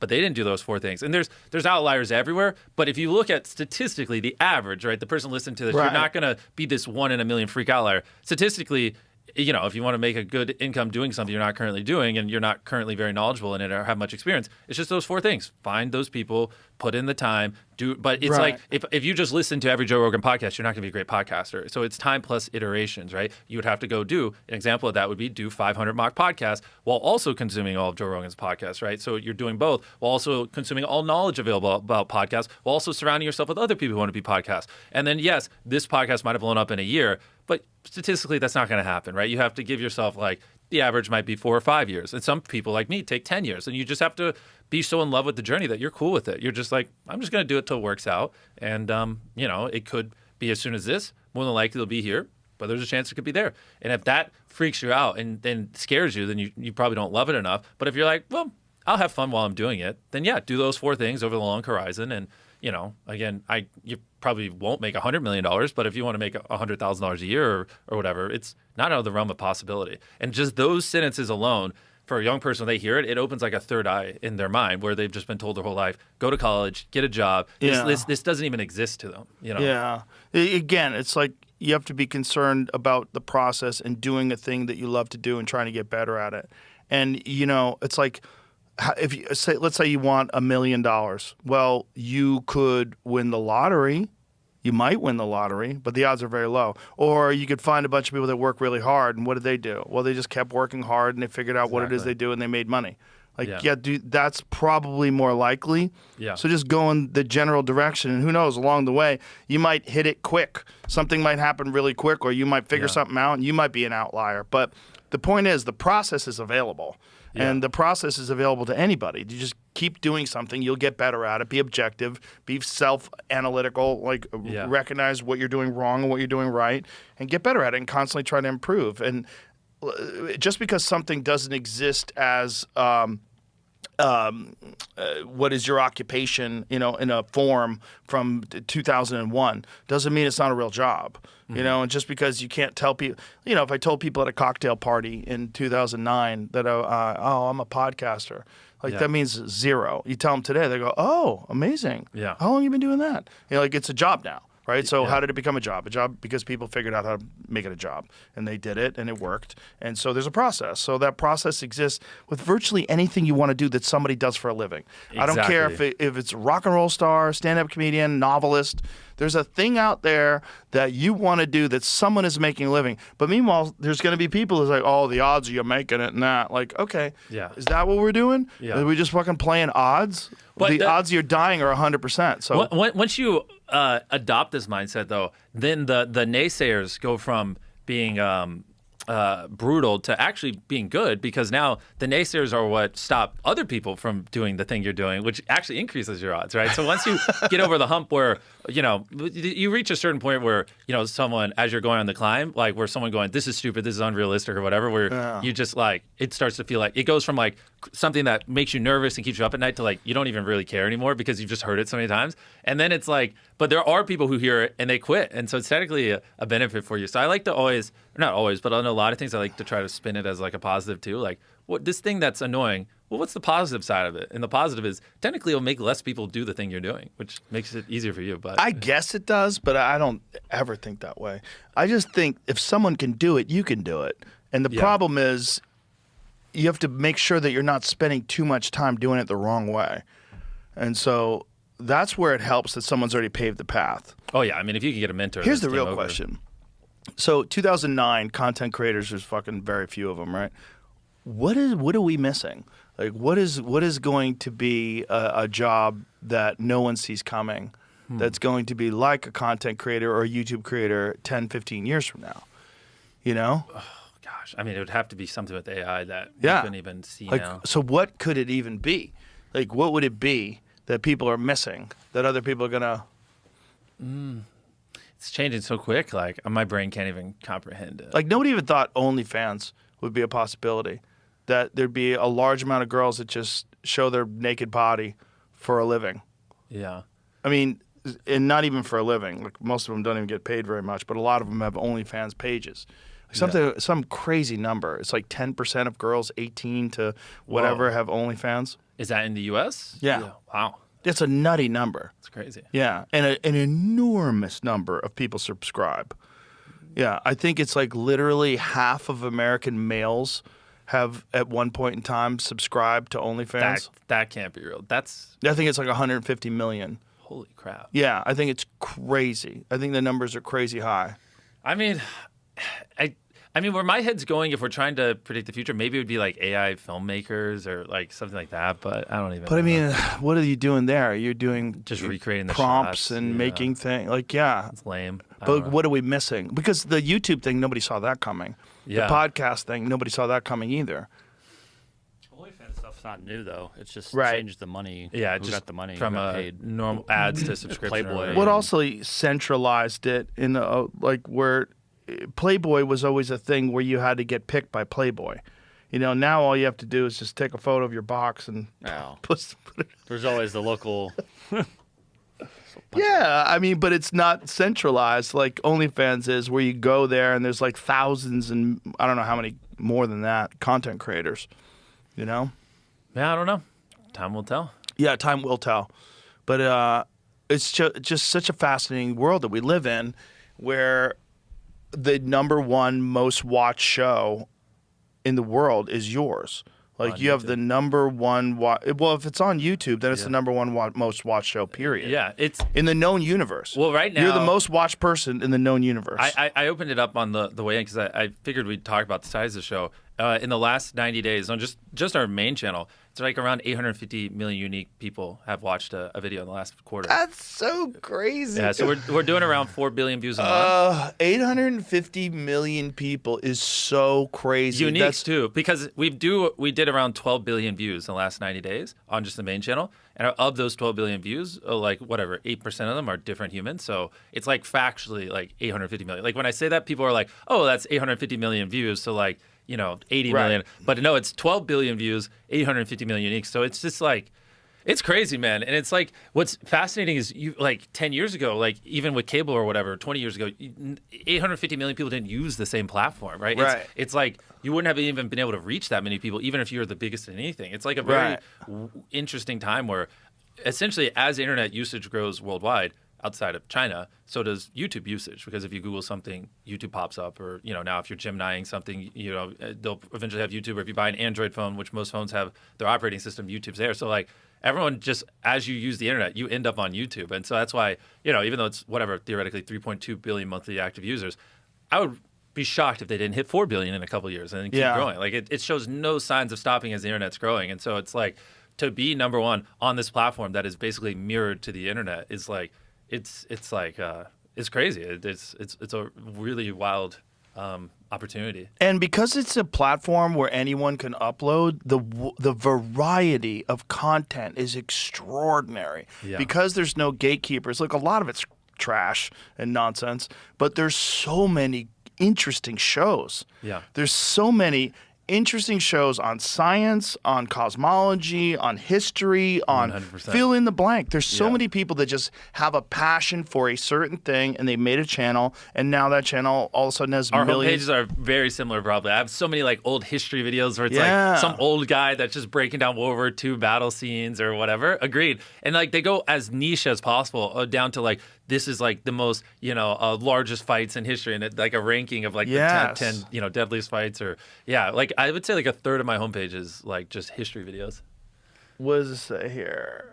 YouTube uploads, users upload roughly 500 hours of video every minute. Okay, not to be that guy. That's very outdated, I believe, but maybe or actually no. Sorry. So people watch 1 billion hours a day on YouTube, I believe. So this is upload. Never mind. This might be accurate. So yeah. 500 hours of video every minute, 30,000 hours per hour uploaded, 720,000 hours are uploaded per day. Watching just one day's new uploads would take over 82 years. Dang. Whoa. YouTube. Well, this is the 20 million videos uploaded a day. That's quoting. That was probably before Shorts. I bet you now that so many people are posting, Shorts, it's probably like way higher now. That's nuts. But I mean, but what we're talking about, like having a platform like that where anybody can upload anything, Yeah. it just makes the variety so intense. Yeah. Like there's anything you want to watch, any video you want to watch on nature, any video you want to watch on, you have a question about science, just put it in there. And there's some guy who's got a fucking 1.5 hour lecture on it. Exactly. It's nuts. And that's the beauty, to tie everything together as like a bow. That's why you can learn anything and you can do anything you want for a living for the most part if you allocate the time, because it's all there. There's Yeah. literally on YouTube Harvard classes that are recorded. Yeah. The same thing you would go into crippling debt to attend is literally there for free, right? Yeah. It's all there. All knowledge is available there. And if it's not easy, right? No one's laying out like how you're doing at the mothership. Here's A to Z on how you could become a Cam Patterson. It's not necessarily there, which is why it's hard. But you can, all the ingredients are there. You just have to go collect it, put them together, and put in the work to get A to Z. Z being, the career you want to do. It's because all the knowledge is there. Even I've literally gone on podcasts countless times and said everything I know about YouTube with no gatekeeping whatsoever. I've literally had people. Where was it? I was in some gym.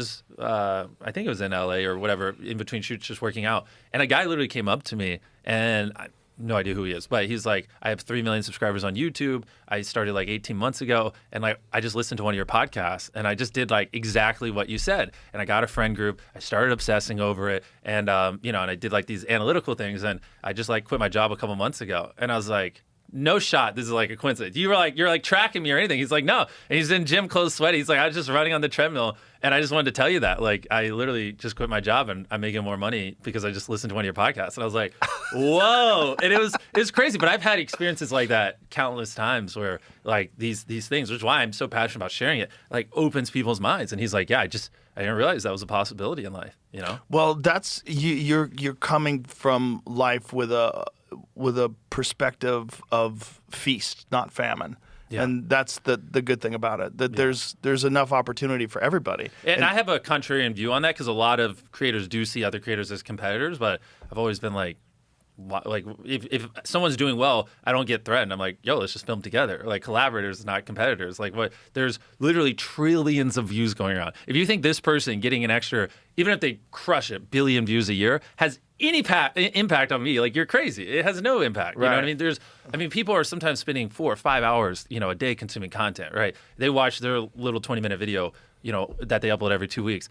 No impact whatsoever. And so I think and I was really the first person to kind of adopt that mindset, and more people are doing it now. But yeah, that's why I go and share everything, like literally to a T. And like I'll help people make, some people end up making millions of dollars that I've helped mentored. And I'm just like, yeah, it's just fun, because they always ask me like, why are you doing it? I'm like, why not? You know what I mean? What's the downside? It's only positive. It's Exactly. an abundance mindset. And that, I think the internet encourages that, fortunately. Because television is the opposite of that. So television, the problem was there was only a certain amount of slots. So if the Mr. Beast show was on NBC, and then there was another guy who was on CBS, he might also be at 8 p.m. on Wednesdays. You're like, fuck that guy. Yeah, true. I'm not going to give him my secrets. Yes, you would never. Yeah. But because the fact that YouTube is available literally to anybody, and the amount of people that are viewing it is so immense, It's an abundance, and Yeah. you treat it like that, and it actually just makes you grow. Exactly. So it's awesome. Because man. also, if you share with people, they'll share with you. And there's no one who will, at this point in my career, be able to go tell me something that will make me 10% better. But there are infinite amounts of people that can make me a better storyteller or better, at leader, or better communicator, or better at set design. And it's more about grabbing those 0.1% here and there and like adding them together. And so sometimes I'll give someone something that, might fundamentally change everything for them, but then they'll teach me something very small. And I'm like, oh, that's actually very useful. And if I retain it, I could see how, that'd be really cool on the set design, on how we could do a background, or like, hey, after X amount of feet, you don't need as much detail. So now we can put more time into like the detailed stuff up front.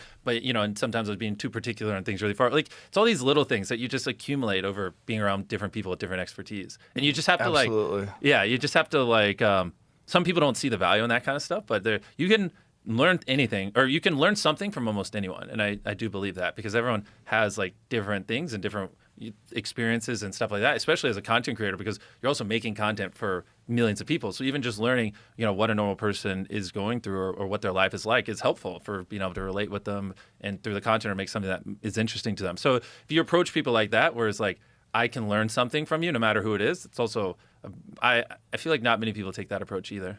Fuck yeah, dude.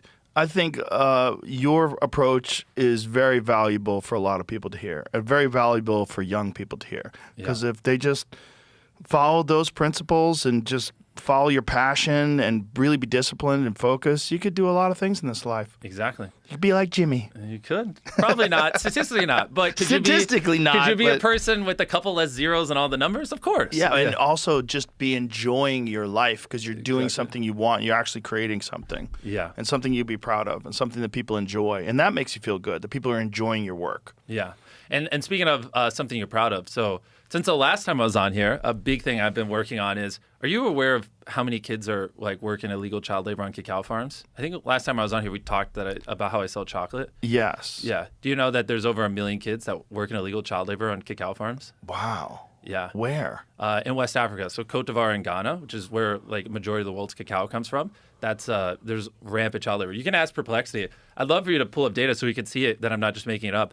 And when I think when I last came on here, it was right after I started a chocolate company, and I had no idea like how bad it was. And the last few years, I've been trying to figure out how we can build our own supply chain where we can actually get kids out of illegal child labor. And it's like really, I don't know if you're interested in it, but there's like a lot of stuff I'd love to share on that. No, that's very cool. Yeah. So basically, if it just ask Perplexity, how many kids work in child labor in West Africa on cacao farms?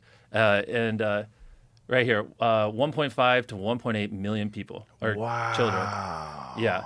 It's pretty wild. And I had no idea. And like it's like been like this for decades. And so it's so normalized in the chocolate industry that, when I would talk to other people who work at chocolate companies or execs, they're just like, yeah, it just kind of is what it is. It's how it works. And So that's just how they get their chocolate, period. yeah, I mean, it's not all the labor. It's around, 46% of the labor, So if you were to work with, how it works is like there's well over 1 million farms in those areas, and you don't buy from farms because they have no leverage. So farms form cooperatives. So like these 100 farms will gather, aggregate their beans so they have a little leverage, and they'll sell it to you. So you buy it from a cooperative, and statistically, 46% of those farms will have child labor. Some won't, some will. And so you're buying at a cooperative level. And so when I went to all the biggest distributors and everyone, that does all the sourcing for cacao, and I was like, so is there any way I can pay a premium and not have little kids work on my farms?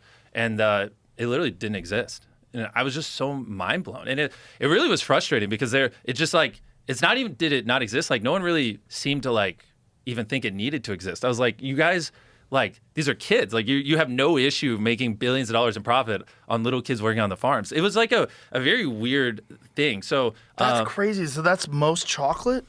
well, majority of the world's cacao, as you saw, comes from West Africa. So, I mean, Holy shit, man. yeah, I know. And so that's what I'm thousands of hours deep into this. And so I met a different company called Tony Chocolonely, who is like a reporter who, started talking about this. And Wait a minute, his name is Chocolonely? Tony, but the chocolate brand is Tony Chocolonely. Oh. They did ethical sourcing, and I spent a lot of time learning from them. And like I've just been on this journey with Feastables. It's how can we ethically source, Feastables cacao? And so we actually, this is a fun thing I've never said publicly. So we we started working with certain farms. But then I started around 7 months ago a big case study where we went to 5 villages that the average child labor there was like 45%. So 45% of the labor on the farms in these villages was illegal child labor.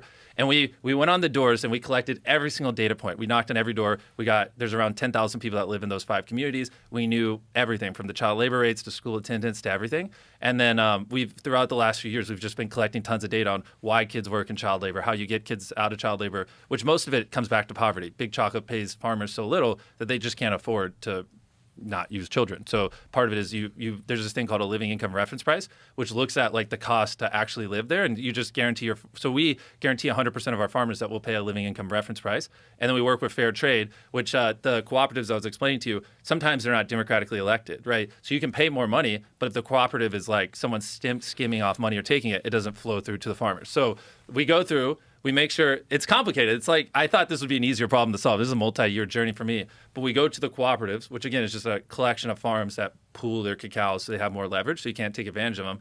And we make sure through Fair Trade that they're democratically elected cooperatives so the farmers actually get the money. We pay a living income reference price. And in exchange for doing those things, they have to let us audit and remediate the child labor on the farms. And so in this 5 village case study that we did, there's around 10,000 people living in there. And about 7 months ago, there's around 550 kids that were in illegal child labor in those communities. And so then we started taking over sourcing from there. So we started doing our sourcing principles and paying the farmers living income reference price. Fair Trade came in, started paying the premium. And now 7 months later, we just got the initial results after we did our check-ins. And some of the communities, we were getting so many kids out of child labor, there literally wasn't a school because kids just worked on the farm. So like some of these, we literally built a school so they could go to school, because the goal isn't just to get the kids out of child labor, it's also to get them an education. So they're not, because if you grow up only working on a cacao farm, you have no education. So then you're basically doomed to working on it your whole life, because you don't know anything else, right? And so we just did our recent wave of check-ins where we knocked on all the doors, checked school attendance and everything. And so 7 months ago, it was 550 kids-ish, roughly, in illegal child labor. What do you think it was now, basically 6-7 months later? I don't know. How many? We were able to get a 90% reduction and get it to where there's only like around 50 still in child labor with our first check-in. And now we constitute a kid remediated out of child labor with 2 check-ins. So that was just the first one. So technically by our books, they wouldn't be fully remediated because, there might have been an accident or whatever. So we like to double check it to make sure things are accurate. So we'll do another check-in in the future. So they're not technically officially remediated, but it just shows that like it's possible to reduce the child labor in these areas like dramatically, right? Like if you were to apply the things we did there, but macroly across the whole country, you're talking, you could get swarms of hundreds of thousands of kids out of illegal child labor. And so the big wave I've been on is like, step one is I have to prove it's possible. So then we can start, I like most people like you, they just have no idea that there's this much rampant child labor in chocolate. I had no idea until you brought it up. I know, which is like crazy. And it's like, it honestly, it really frustrates me because no one has any idea. And like everyone's just kind of cool with it. And I think part of the problem too is if you were to Google it, they use like confusing language or they're like, yeah, this is our ethical sourcing strategy. But at the end of the day, obviously, most cacao is going to Big Chocolate, and they can say they're doing all these things, but factually there's all these kids in illegal child labor. So it's like, and no one's putting in the effort that you're doing. What you just said that. Yeah, and so that's amazing, man. Yeah, and well, that's what I'm really excited about, and I just wanted to mention it, because obviously you're the biggest podcast in the world, and I just want to educate people on it that it's fucking crazy when you're buying chocolate, and but yeah, I'm really excited though with what we're doing because we're essentially with Feastables building one of the most effective systems for getting kids out of illegal child labor in the world. By the more cacao we're sourcing, the more we're able to pay a living income reference price and then audit the farms and then get the kids into schools. And it's pretty interesting. Like with that village, right now, it was a 90% reduction. It went from over 500 kids in illegal child labor down to 50. And obviously we're not done. We're going to keep over time trying to get those 50 out of child labor. But now imagine that if we can keep sourcing more cacao as we keep growing and we could keep getting more and more kids out of illegal child labor. And then eventually, because, I have over 1 billion followers across all my platforms, I can show these case studies and then just berate Big Chocolate into switching over because they make billions of dollars a year in profit. They don't have to use child labor. And, and I think step one is showing that it's actually possible to not use it because right now, technically, there's not really a way you could Well, I think what's really important is getting people to understand that that's happening. Exactly. And you talking about it right now people will be aware of it because I think the vast majority of people, me included, were not aware. I know. So then they hear it, they go, wait, hold on. What about this company that I'm buying chocolate from? Are they using child labor? And then you know.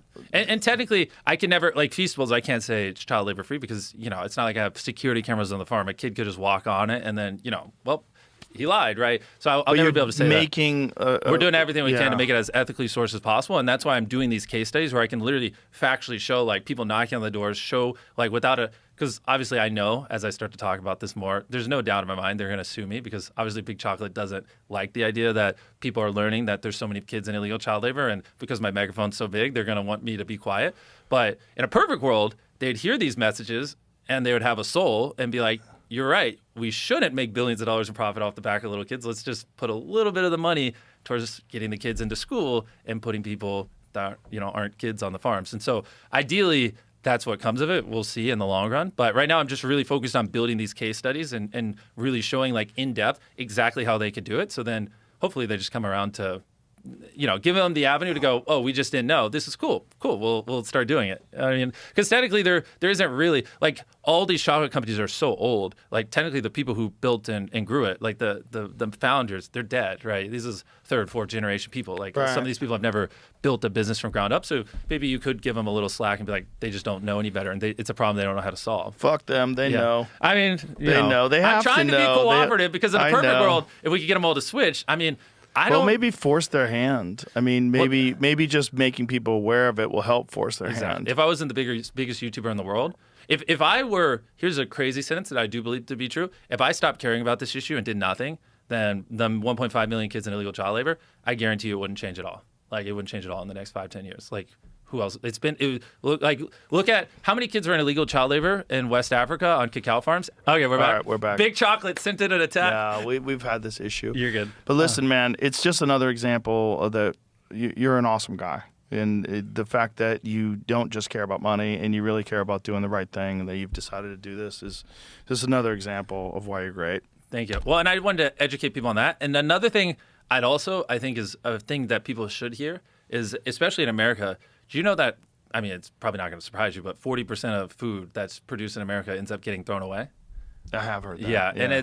And so a lot of what we've been doing is working with nonprofits and setting up essentially, like, you know, so many stores and restaurants just throw away perfectly good food, or like they'll have things like if something's like within a week of being expired, they just toss it out because whatever. But it's like, it's perfectly edible. There's literally nothing wrong with the food. And we've been just setting up like there's a 501c nonprofit called Sharing Excess who crushes at this. And we've been funding and building like these small logistics hubs, like one in New York.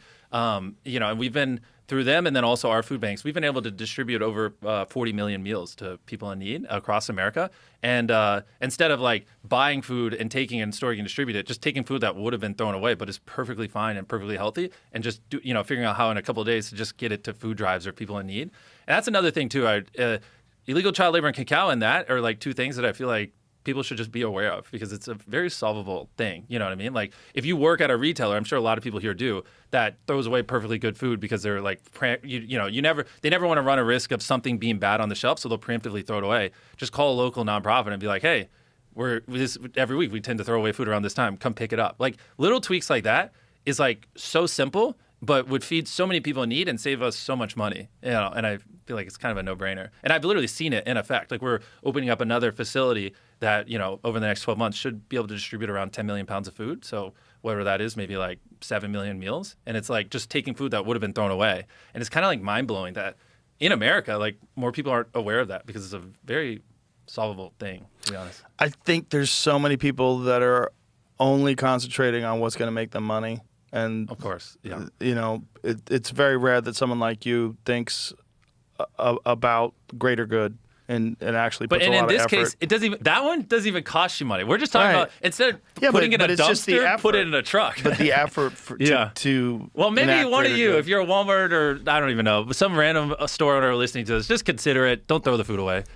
You're an awesome guy, Jimmy. Thank you. Thank you for being here, man. It was really fun. I really appreciate it. Yeah, bro. Congratulations. And we got to make the zombie show. We'll do it. We're doing it. Yeah, I think we should do it. I'll handle all the work and stuff, but you got to think about it some more too. Yeah. I'm gonna bounce this around because I got excited. Yeah. I think there's something to it. Next time you see me and Joe together, it's gonna be fighting off some zombies. All right.